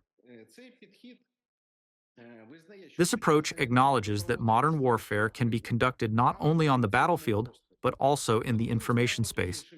One of the most powerful tools in this war is disinformation, aimed at undermining trust in democratic institutions. Its goal is to destroy trust in governments and political systems by creating chaos, sowing doubt in election results, and exacerbating internal conflicts. This allows Russia to achieve political objectives without direct military aggression, but through manipulation and destabilization of situations in various countries. One of the most effective tactics used by Russia is the exacerbation of internal contradictions and societal polarization. Elections, as we see in the United States, when society is already divided into different political camps, and Russia, through disinformation, adds fuel to the fire and deliberately intensifies these divisions by exploiting existing social, ethnic, religious, and political differences. Disinformation campaigns have not only short-term effects on elections, but also long-term impacts on society. As we can see from examples in Moldova and Georgia, Russian information attacks have exploited local social and political differences to create conflicts between different political forces. This has not only hindered the normal functioning of democratic institutions, but also threatened the very stability of these countries. We still do not know the outcomes in Moldova and Georgia following the referendum, the presidential elections in Moldova, and the parliamentary elections in Georgia. We face a serious question. How do we counter this hybrid warfare? In my view, each state, ideally through joint efforts, should work towards creating a legal framework to combat disinformation. What could it be? This includes laws regulating the media, clearly defining and regulating the activities of social media platforms, and obligating them to identify and block fake accounts, bots, and destructive content.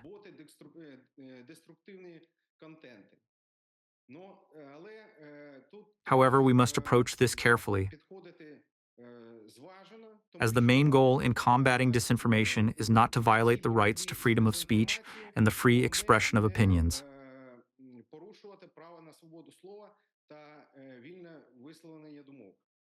In conclusion, disinformation as part of the hybrid warfare doctrine has serious consequences for democratic institutions and societal stability. The polarization caused by these information campaigns is no less a threat than physical conflict. We must be prepared to face these challenges, protect electoral processes, and restore citizens' trust in democratic institutions. If citizens' trust in democratic institutions is undermined, it negates any process of sustainable, normal functioning of any country. As a result, the outcome of an information war could be more devastating than defeat on the battlefield itself. Thank you for your attention, colleagues. Thank you so much for your thoughts, and I will continue the topic as you covered the topic about disinformation in Ukraine made by Russians. So I will, as Katerina told previously, I will speak about Russian disinformation in the context of war crimes in Ukraine. As you know, since the start of the full-scale invasion of Ukraine, our nation has been tirelessly investigating the war crimes committed by the Russian forces. In stark contrast, as Russia has denied these accusations, resorting to disinformation campaigns. They allege, as you know, that the Ukrainian government stages these atrocities as exemplified by the claims surrounding, for example, the tragic events in Ukrainian city of Bucha, when they have suggested that the deceased were merely actors and the blood was fake. Thus, these were the efforts to obscure the truth and further the narrative. The brutality inflicted upon the Ukrainian people poses significant challenges for our legal systems, which must strive to ensure justice while adhering to due process. A primary obstacle in this case is the collection of evidence. The areas liberated thus far reveal the limitations of our existing systems. Such factors as ongoing armed conflict and the lack of immediate access to crime scenes complicate such investigations.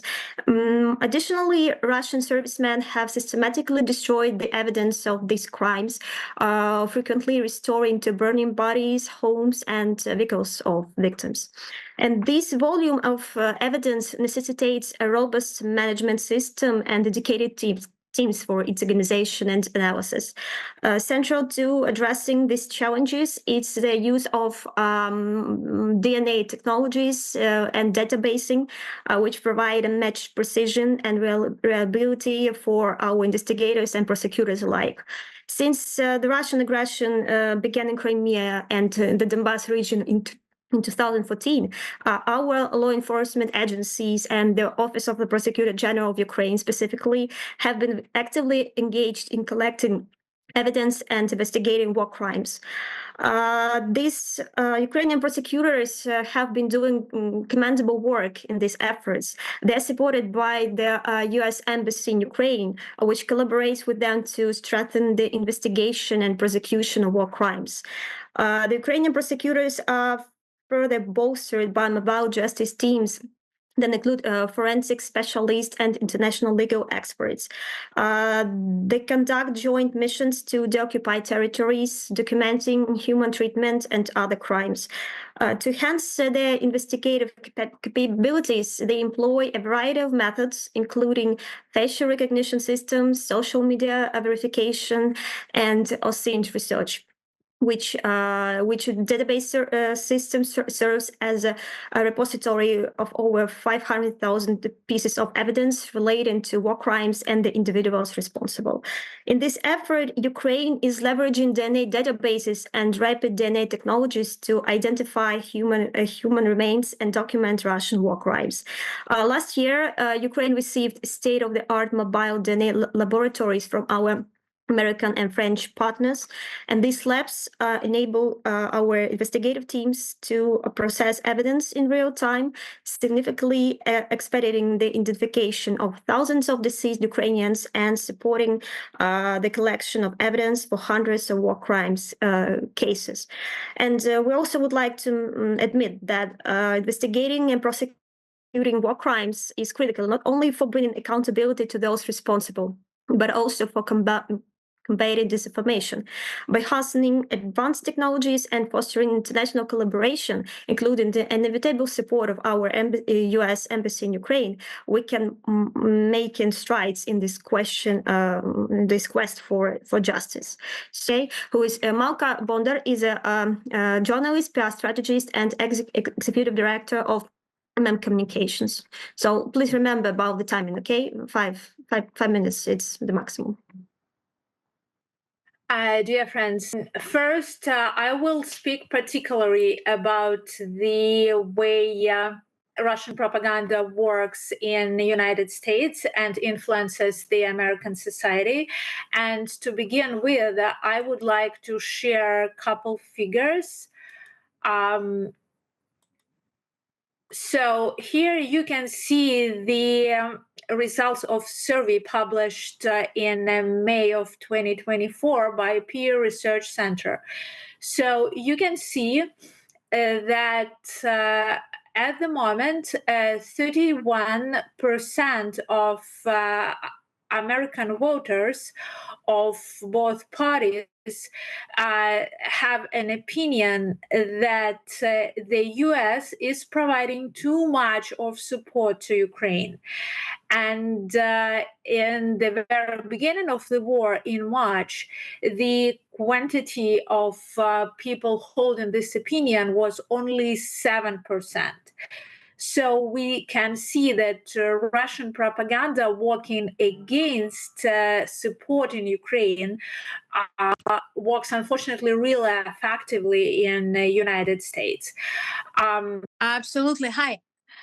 So as you already saw on my previous attempts to participate in the conversation, the quantity of Americans that think that U.S. providing too much support to Ukraine increased from 7% to 31% during the war. And the quantity of people that think support in Ukraine actually hurts national security of United States is 36% now. It is 47 among Republicans and 26 among Democrats. So those figures are really impressive because it means that Russian propaganda works really effectively in United States. 70% of Americans at the moment participated Queensley Institute survey and mentioned that they would like current American administration to actively push Ukraine towards negotiated peace with Russia as soon as possible. So it is the result of one of very popular Russian propaganda narratives that war takes so long because Ukrainian side is not flexible enough and is unwilling to compromise territorial laws in order to gain peace. It is obviously is a false narrative that is absolutely not reflecting their reality, but you will see a lot of it in social media.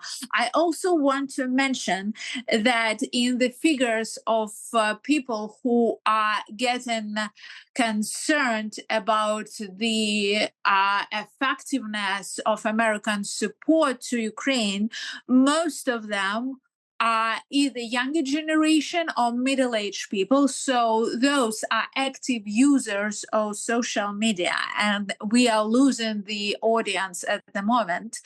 And Russian propaganda works actively with a kind of demographics that are deeply concerned about the economical state of United States at the moment, and they are facing insecurity due to economical issues.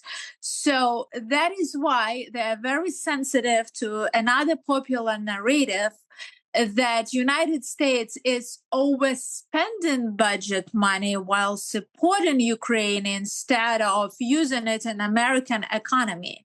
I would suggest to debunk this false message by emphasizing in social media and in traditional media as well the fact that most of the military support weapons and materials are actually produced in United States, so the money are invested in American economy and they stay in the country. So it is not bad for American economy. It is actually good for economy of the country. So it creates working places.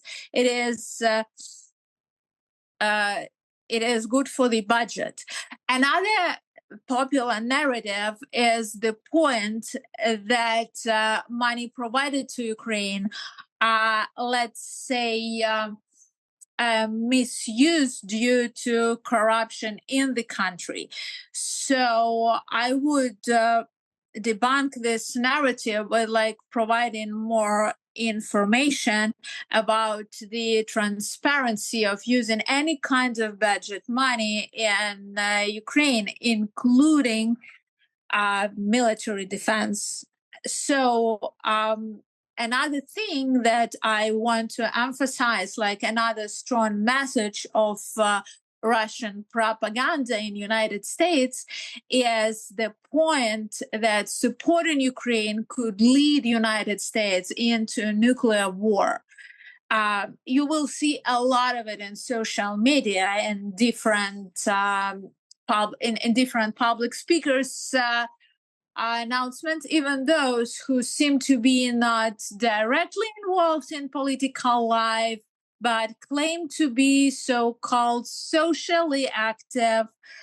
And I would also work with this message, trying to provide in social media like the real agenda, like the real situation on the military scene at the moment, to let people feel that the fear of nuclear attack that basically didn't happen already slowed down the military support of United States provided to Ukraine, and actually that kind of fear made, and the lack of support made the Ukrainian control invasion in summer of 2023 much less effective.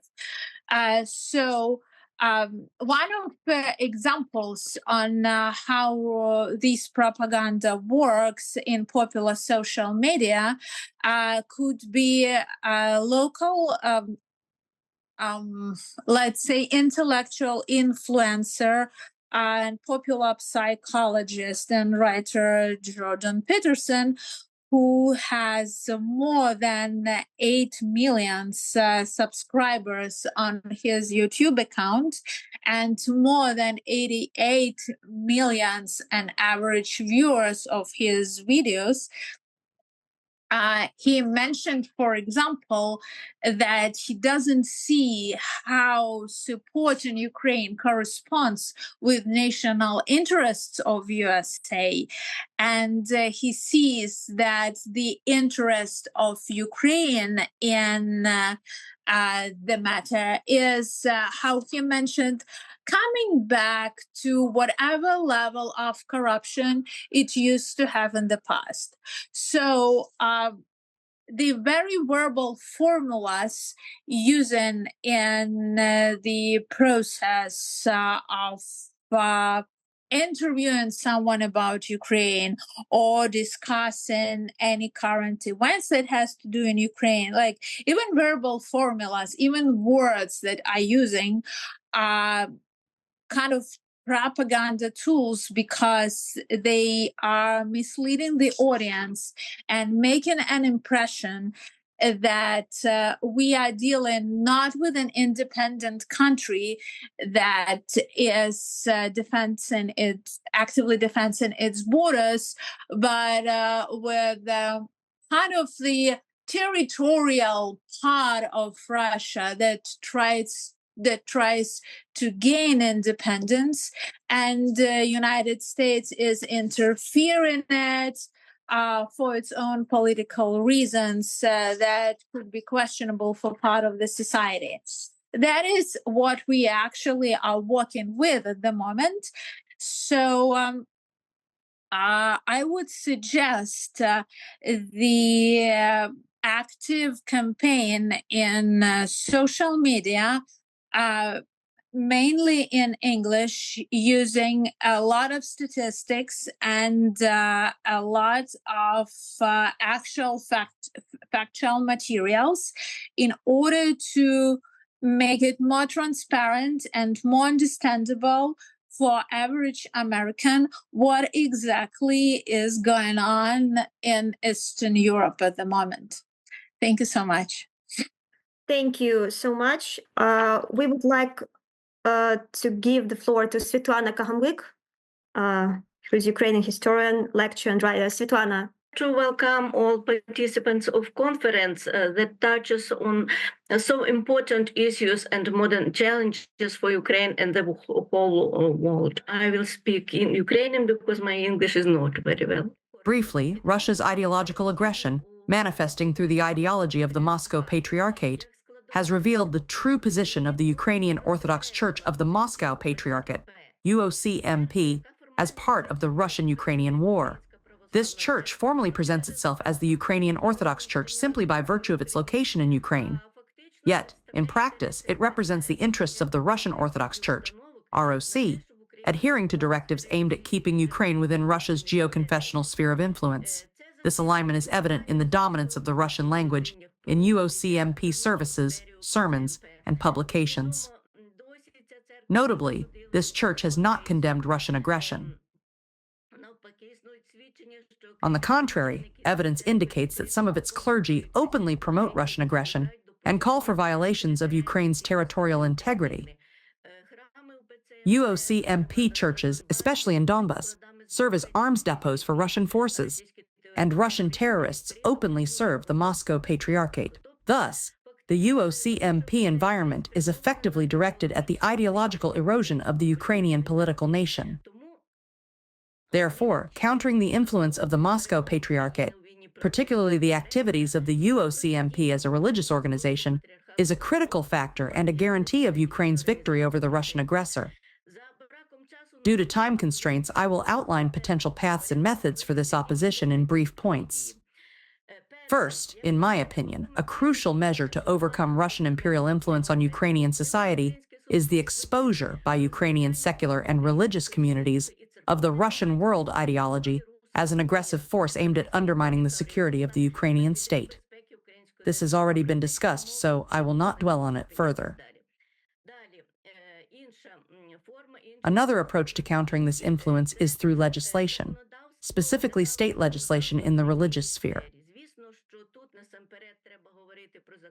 First and foremost, it's essential to discuss the recently enacted law on protecting the constitutional order in the activities of religious organizations.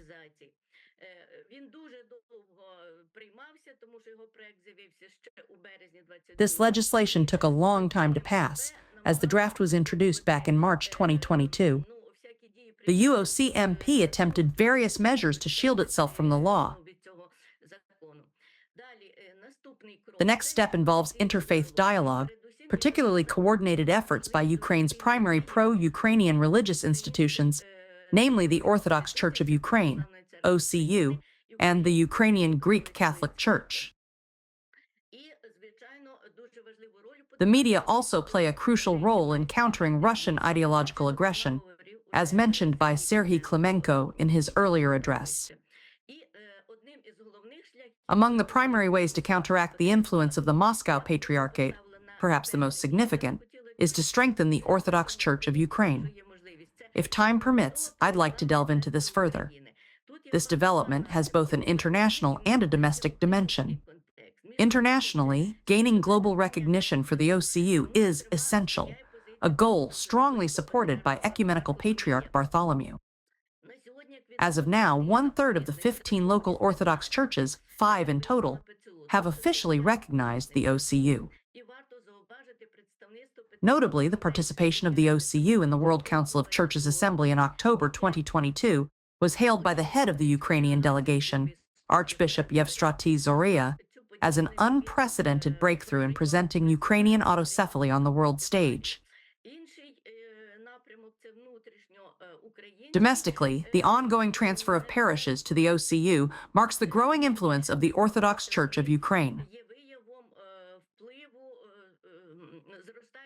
Currently, over 160 religious communities across Ukraine have transitioned to the OCU, reflecting its expanding reach and impact. Conflicts frequently arise between the faithful of the Orthodox Church of Ukraine, OCU, and the Ukrainian Orthodox Church of the Moscow Patriarchate, UOCMP. One of the most significant moves to expand the influence of the OCU has been the transfer of the highly important religious center of Ukraine, the Kyiv-Pechersk Lavra, under its administration. This process, as we know, has been ongoing for several years. Back in April 2020, the OCU submitted a petition requesting the transfer of the Kyiv-Pechersk Lavra to its jurisdiction.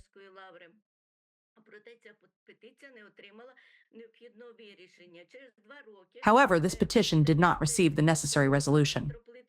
2 years later, Metropolitan Epiphanius, the primate of the OCU, addressed Ukrainian Prime Minister Denis Shmyhal, highlighting evidence of the Lavra's involvement in collaborationist activities and requesting that the OCU be granted one of the churches in the Upper Lavra that was not being used for regular services.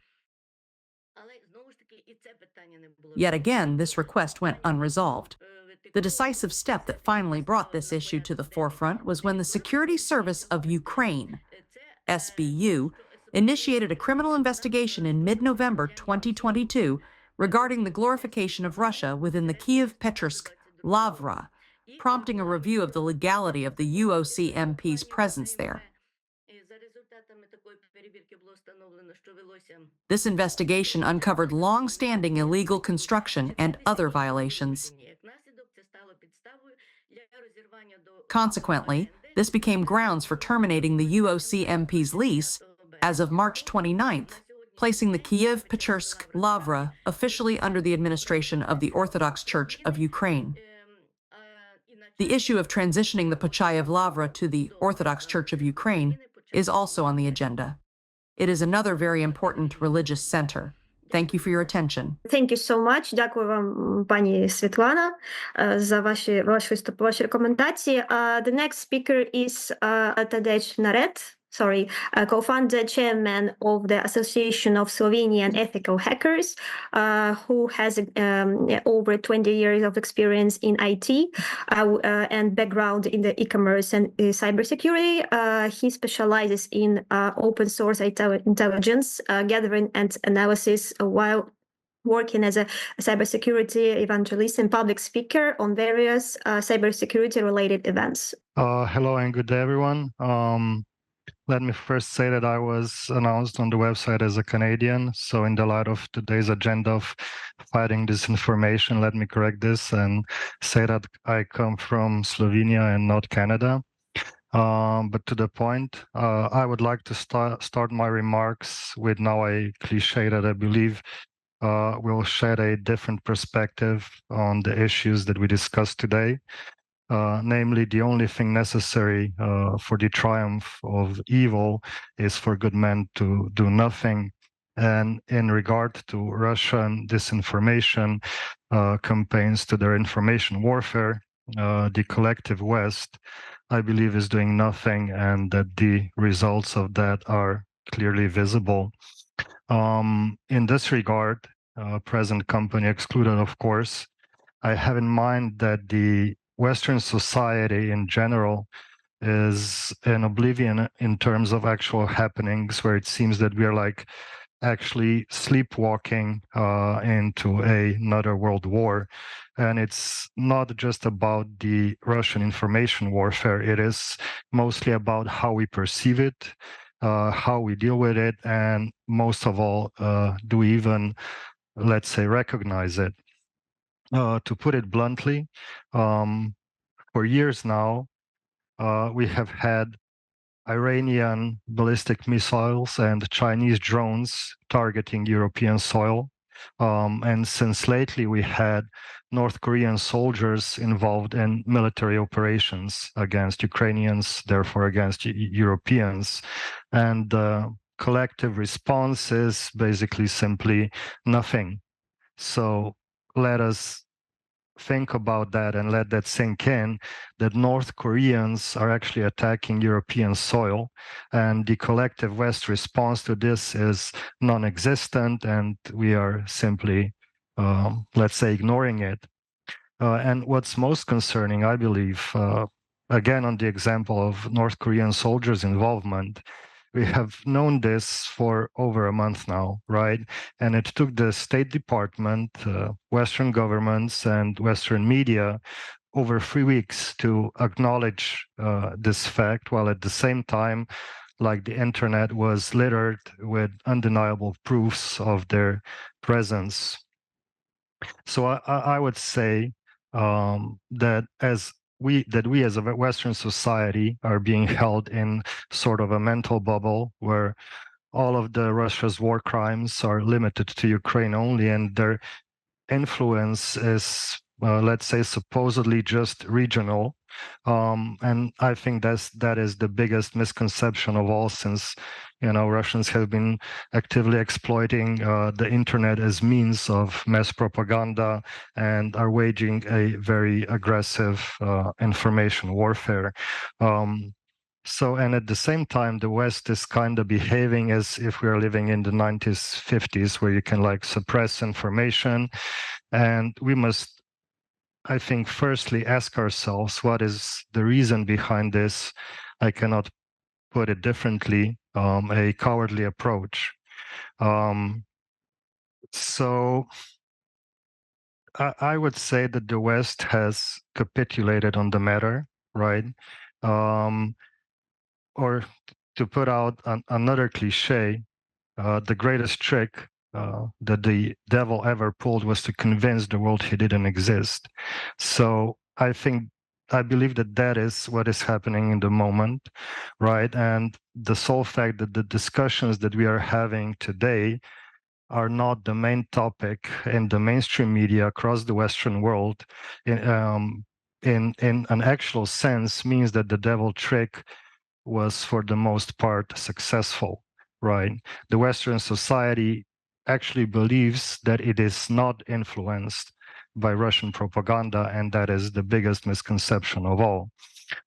So to wrap it up, I believe that we must first deal with disinformation and, most importantly, suppression of information among our own societies, and that we have to recognize the threat as it is, and consequently we must empower fact-checking networks. We must promote media literacy, strengthen platform policies, and sadly, as we have witnessed during today's event, we must definitely and primarily enhance cybersecurity measures across our whole digital sphere if we are to have a slight chance of countering this huge propaganda machine that is trying to, let's say, influence our minds on a daily basis. And sadly, in too many cases, I believe it does so successfully. And I think that that concludes my contribution. Thank you. Thank you so much. Дякуємо вам дуже. And the next speaker is Leonid Chupri, a psychologist, researcher, lecturer, and writer in pedagogical, political, and social sciences, who is also a specialist in globalism, geopolitics, political science, and national security.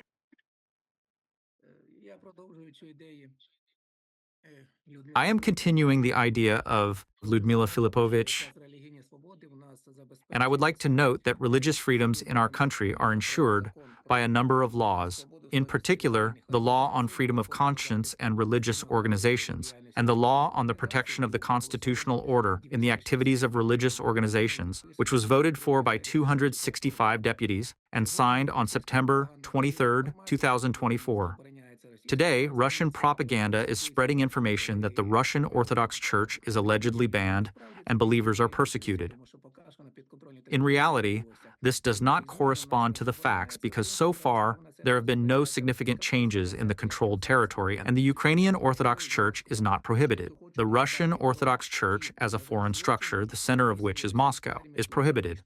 And again, I want to remind you of the crimes, unfortunately, committed by the Russian army here, practically against the civilian population, including against religious sites. According to the Ministry of Information Policy and Culture, 630 religious sites have been destroyed to date. By denomination, the most affected by Russian aggression were Orthodox churches, 246. Also, prayer houses of evangelical churches, a total of 206 of which suffered the most. Churches of evangelical Christians, prayer houses of evangelical Baptists, 60, and buildings of the Seventh-day Adventist Church, 27. Regarding the destructive activities of the Ukrainian Orthodox Church of the Moscow Patriarchate, according to the head of the State Service for Religions, Freedom of Conscience and Politics, Viktor Yelensky, about 22 officials of the Ukrainian Orthodox Church have been convicted for illegal cooperation with Russia or other crimes related to Russian aggression against Ukraine. Some priests of the Ukrainian Orthodox Church have received sentences for espionage against Ukraine, for disseminating propaganda that calls for the overthrow of the current government. And again, another 72 individuals associated with this church are the subjects of criminal proceedings or have been notified of suspicion. and about the Russian Orthodox Church, which openly supports Russian aggression. Here it is worth mentioning that on March 27, 2024, the World Russian People's Council, as they called it, took place, which called Russia's aggression against Ukraine a holy war. And it was clearly stated there that this is a holy war. And it was stated that all Russian servicemen who are here on the territory of Ukraine killing Ukrainians will have all their sins forgiven. And it was stated that this holy war is being waged not only against Ukraine, but also against the entire collective West, which has fallen into Satanism. Therefore, Russia is the only force capable of saving the world from the onslaught of globalism and the propaganda of Saddam's values. These are direct quotes from this council. Therefore, you understand that today we must do everything to counteract Russian propaganda and that of the Russian Orthodox Church, including the Ukrainian Orthodox Church of the Moscow Patriarchate, which still remains dependent on the Russian Orthodox Church and is practically its part. That's all. Thank you for your attention. Thank you so much. Дякую вам дуже за доповідь. And we will have three speakers left. So now we'll have Igor Roskradai, Deputy Director, Chief Expert on Media Law, representing the Center for Democracy and Rule of Law, a Ukrainian think and act tank that has been working in Ukraine since 2005. Thank you. Thank you for invitation and thank you for this fruitful conversation. Unfortunately, I need to move. That's why I can't share anymore some pictures. But what we see since especially 2024. In 2019, Saddam became a trusted partner for Meta, and since the full-scale invasion, we see a huge amount of disinformation, but mostly malinformation. What does it mean? It means that Russians use special systems of monitoring for social networks, not only in Ukraine, but in Germany, in France, in Israel, and other countries. They absolutely greatly understand what's going on, and they know how to repackage present information. Especially, they like to take videos from YouTube, Instagram, TikTok, and they share the disinformative narratives via different platforms. We monitor on Facebook, and we see that they use a huge amount and in a lot of waves of spreading disinformation since that time. What we saw, of course, that they are looking on which topics are most effective on this side. They try different narratives. They, of course, use a topic of religion, but not only. They share disinformation on topic of mobilization and war, of external support of Ukraine, that starting from the topic that low quality weapon or lack of support, or for example, Israel takes much more support than Ukraine and so on. We see that they use disinformation, some disinformation ways was precisely focused on these countries like Germany, France, or Israel, especially on the beginning of the aggression on an attack on Israel first previous year. We see that they attack and use a lot of on topic of corruption, and we know that narrative that Ukraine corrupted states, it's also a result of long-term Russian propaganda on the Western countries. We also see that they trying to spread disinformation on other specific topics, for example, like energy or something related to current events. And that's why we understand that just combat disinformation in the way like trying to only fact check or debunk false information, it's not always successful. We need not to only combat disinformation, but we need to provide like not positive, but true narrative about our common history, about what's going on in Russia.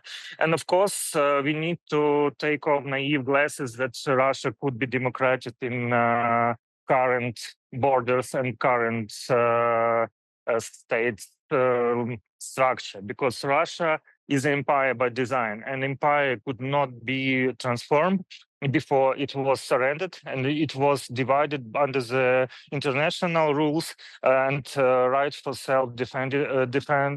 defining, sorry, of the nations, which is now in prison in Russia, and that's what's happened now. And I think that the result of such discussions, we heard a lot of how Russia influencing different ways, but the result must be more stronger cooperation and showing each other how Russian influences and pre-banking and prognosing possible attacks on different topics and trying to prevent it, like providing explainers and narratives on the specific topics before Russian propaganda started to attack us. But if Ukraine will fail, Western world will fail too, and we must remember it every single day of this full-scale invasion and 11 year of this 300 years of war between Russia and Ukraine and civilized world. Thank you. Thank you so much. And now we have Orest Shevchuk, a legal expert and human rights advocate. Mr. Shevchuk, please. I am glad to welcome everyone. My report concerns anti-cult organizations as a threat to democratic rights and freedoms. In the European Union and the North Atlantic Alliance, many call Ukraine's defensive war against the Russian aggressor a battle for the future of the democratic world. There is no exaggeration in this. Recent studies of documents, publications, processes, and facts confirm this. The Russian Orthodox Church and Ratseers have launched a deadly machine of global terror, genocide, disinformation, and destabilization. Their goal is to destroy democracy and impose a dictatorship of the Nazi idea under the Russian tricolor on the world.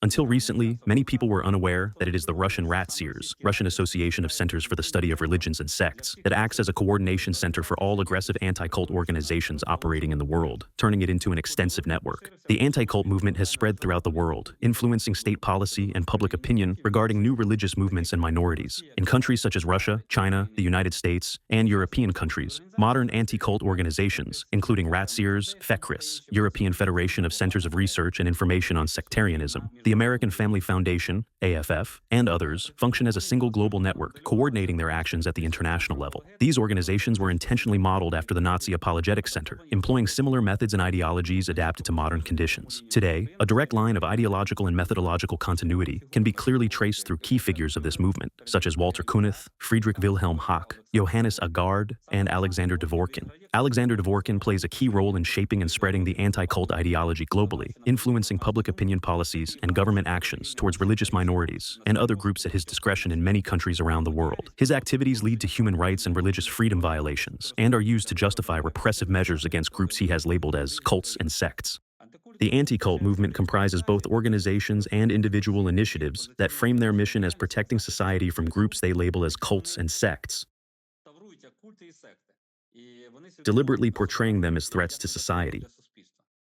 Under the pretense of protecting the public from so-called cults, anti-cult organizations and representatives of the anti-cult movement knowingly spread defamatory, negative information about such groups in the media, organize campaigns to discredit them, and harass their members through informational, social, and legal pressure, aiming for their total destruction. By using the term cult as a stigmatizing label, anti-cultists intentionally worsen the living conditions of those they mark with the stigma. Innocent people lose their reputations, jobs, ability to support their families, and housing, and become targets of abuse, violence, and even murder. However, a powerful and extensive network of influence agents is not needed by anti-cult organizations to protect society from cults, as they claim, but rather to implement their destructive, large-scale plans to dismantle democratic foundations, spread division and global chaos, and establish the dominance of harsh, Nazi-like ideologies of superiority on the world stage. Anti-cult organizations systematically create media content filled with hate rhetoric for strategically important purposes, to constantly divide and polarize society by exploiting any possible differences, including social, ideological, religious, political, and others. For anti-cultists, it is essential to consistently deliver destructive, negative informational injections, not only to sustain, but to deepen pre-existing divides in society, destabilizing and unsettling the population to the greatest extent possible. Through their destructive work, their agents in the media, government bodies, and law enforcement agencies, the demoralization of the population occurs. The rule of law and the constitution of the country are violated, which is a key goal of the Nazi anti-cultists. As a result, in countries where laws are neglected, distrust and resentment towards the authorities are sown among the population. Citizens fear for their future, and dissatisfaction, hatred, and aggression grow in society. These are the same emotions that anti-cultists evoke in people towards the organizations they have labeled. Only in this case, it spreads across the entire country. A social phenomenon arises in which members of civil society, subjected to systematic psychological propaganda and manipulation, become active participants and proponents of Nazi ideology, effectively transforming into instruments for implementing Nazi policies. Moreover, the methods used by anti-cultists today are precisely the same as those the Nazis employed in the past. According to the 8th review session of the UN Global Counterterrorism Strategy on June 22, 2023, the activities of anti-cult organizations and their agents fall under the definition of acts of terrorism. The European Court of Human Rights has repeatedly warned against the use of the terms sect and cult by governments. And in 2022, the European Court ruled that such actions constitute a gross violation of human rights and freedoms. Consequently, the European Union has already begun investigating the activities of the international network of anti-cult organizations. And sooner or later, international tribunals similar to the Nuremberg trials will take place, where 21 century Nazis will be judged by the global community. An expert in mass communications and social psychology emphasizes that the use of the terms sect and cult in relation to Ukraine was part of a targeted Russian campaign of dehumanization that preceded the full-scale military invasion of Ukraine. The same tactics, taken from the arsenal of 20th century Nazis, are now being used by Russian anti-cult organizations against EU countries and the United States. Given the tragic consequences for Ukraine and the threat that murderous rhetoric poses to the entire world, the use of the terms sect and cult should be banned at the legislative level in all democratic countries. President of Ukraine, Volodymyr Zelensky, has demonstrated a firm stance against threats by banning the activities of church structures in Ukraine that are connected with Russia. Ukraine will not allow our democracy to be undermined from within, he stated. Today, Ukraine is at the forefront of the fight against Russian global Nazism, with weapons in hand. And more democratic countries are realizing and acknowledging this. Ukraine is now defending not only its territory and people, but also the democratic values of the entire world order. Thank you all for your attention. I was glad to participate in this event. Thank you so much. And we have the last speaker who couldn't unfortunately join us today, but he recorded a video for us. Is a video of Viktor Yelensky, who is the head of the State Service of Ukraine for ethnic policy and freedom of conscience. So it will be the last one for today.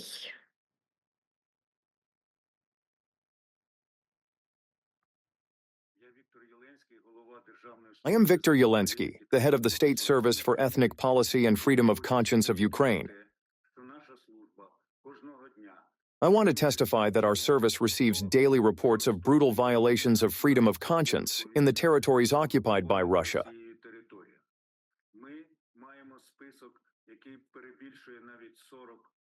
We have a list exceeding 40 individuals, including Orthodox priests, pastors, muftis, and rabbis who have been killed, tortured, or abused in the occupied territories, some of whom were wearing liturgical clothing. It was impossible not to see that these individuals were clergy.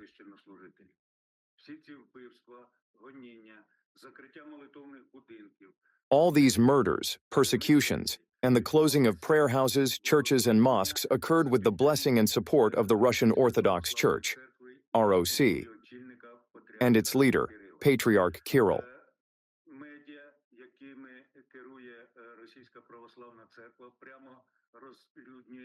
The media controlled by the Russian Orthodox Church blatantly dehumanizes Ukraine, suggesting not to worry when your missiles fall on Ukrainian cities, claiming they won't kill people because there are allegedly no people there anymore.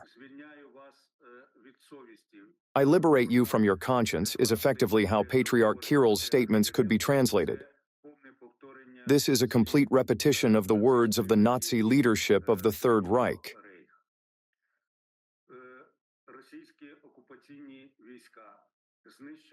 Russian occupying forces have destroyed over 630 religious buildings and cathedrals, some of which were completely demolished while others were damaged.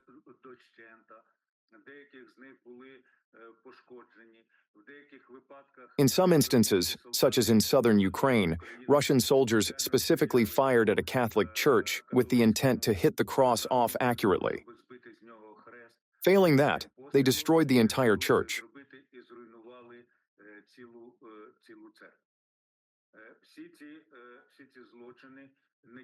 These crimes are not only covered up, but, I emphasize once again, encouraged by the Russian Orthodox Church.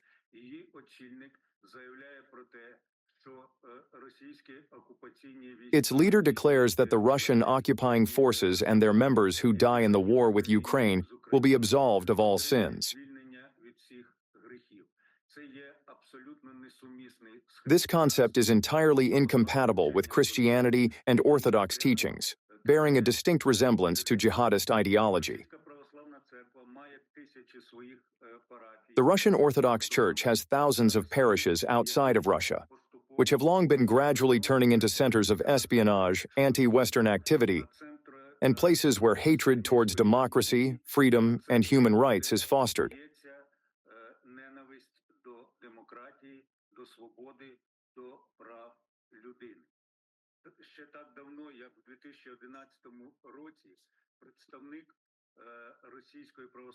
As recently as 2011, the representative of the Russian Orthodox Church to European structures, Archpriest Ilyin, stated that the main tasks of his organization within European structures were to strengthen the position of United Russia, the ruling Russian party, to align it with the People's Party, to make Russian an official language of the European Union, and to form an anti-Western international in the Parliamentary Assembly of the Council of Europe.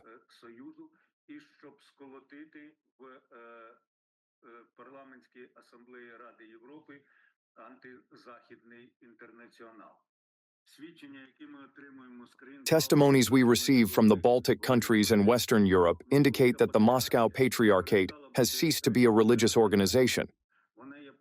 It has become an extension of Putin's criminal regime. It is not just an inspirer, but a direct participant in the war against Ukraine.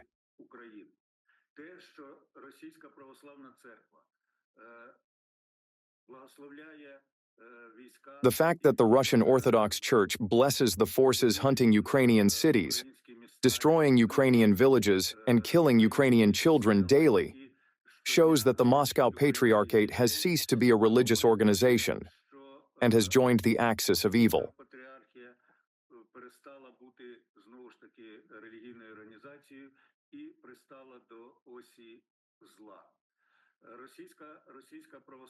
The Russian Orthodox Church has not managed to make something akin to the Barmen Declaration, where the German Evangelical Church opposed Hitler's regime.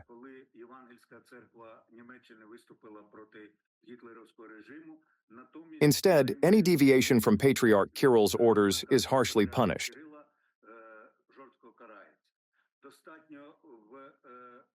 Simply changing the words in a prayer from Victory for Russian Arms to We Pray for Peace can lead at best to expulsion from the church, or at worst, to criminal prosecution.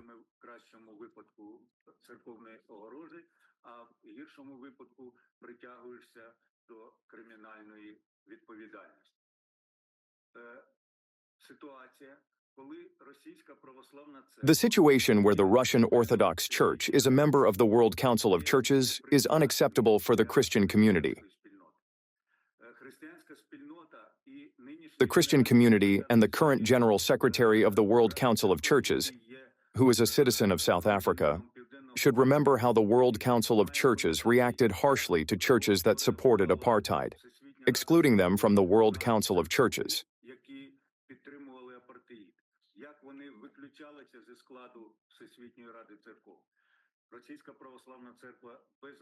The Russian Orthodox Church should undoubtedly be excluded from the World Council of Churches. Appropriate sanctions should be imposed on the Moscow Patriarchate. Patriarch Kirill should not be welcomed in any civilized country.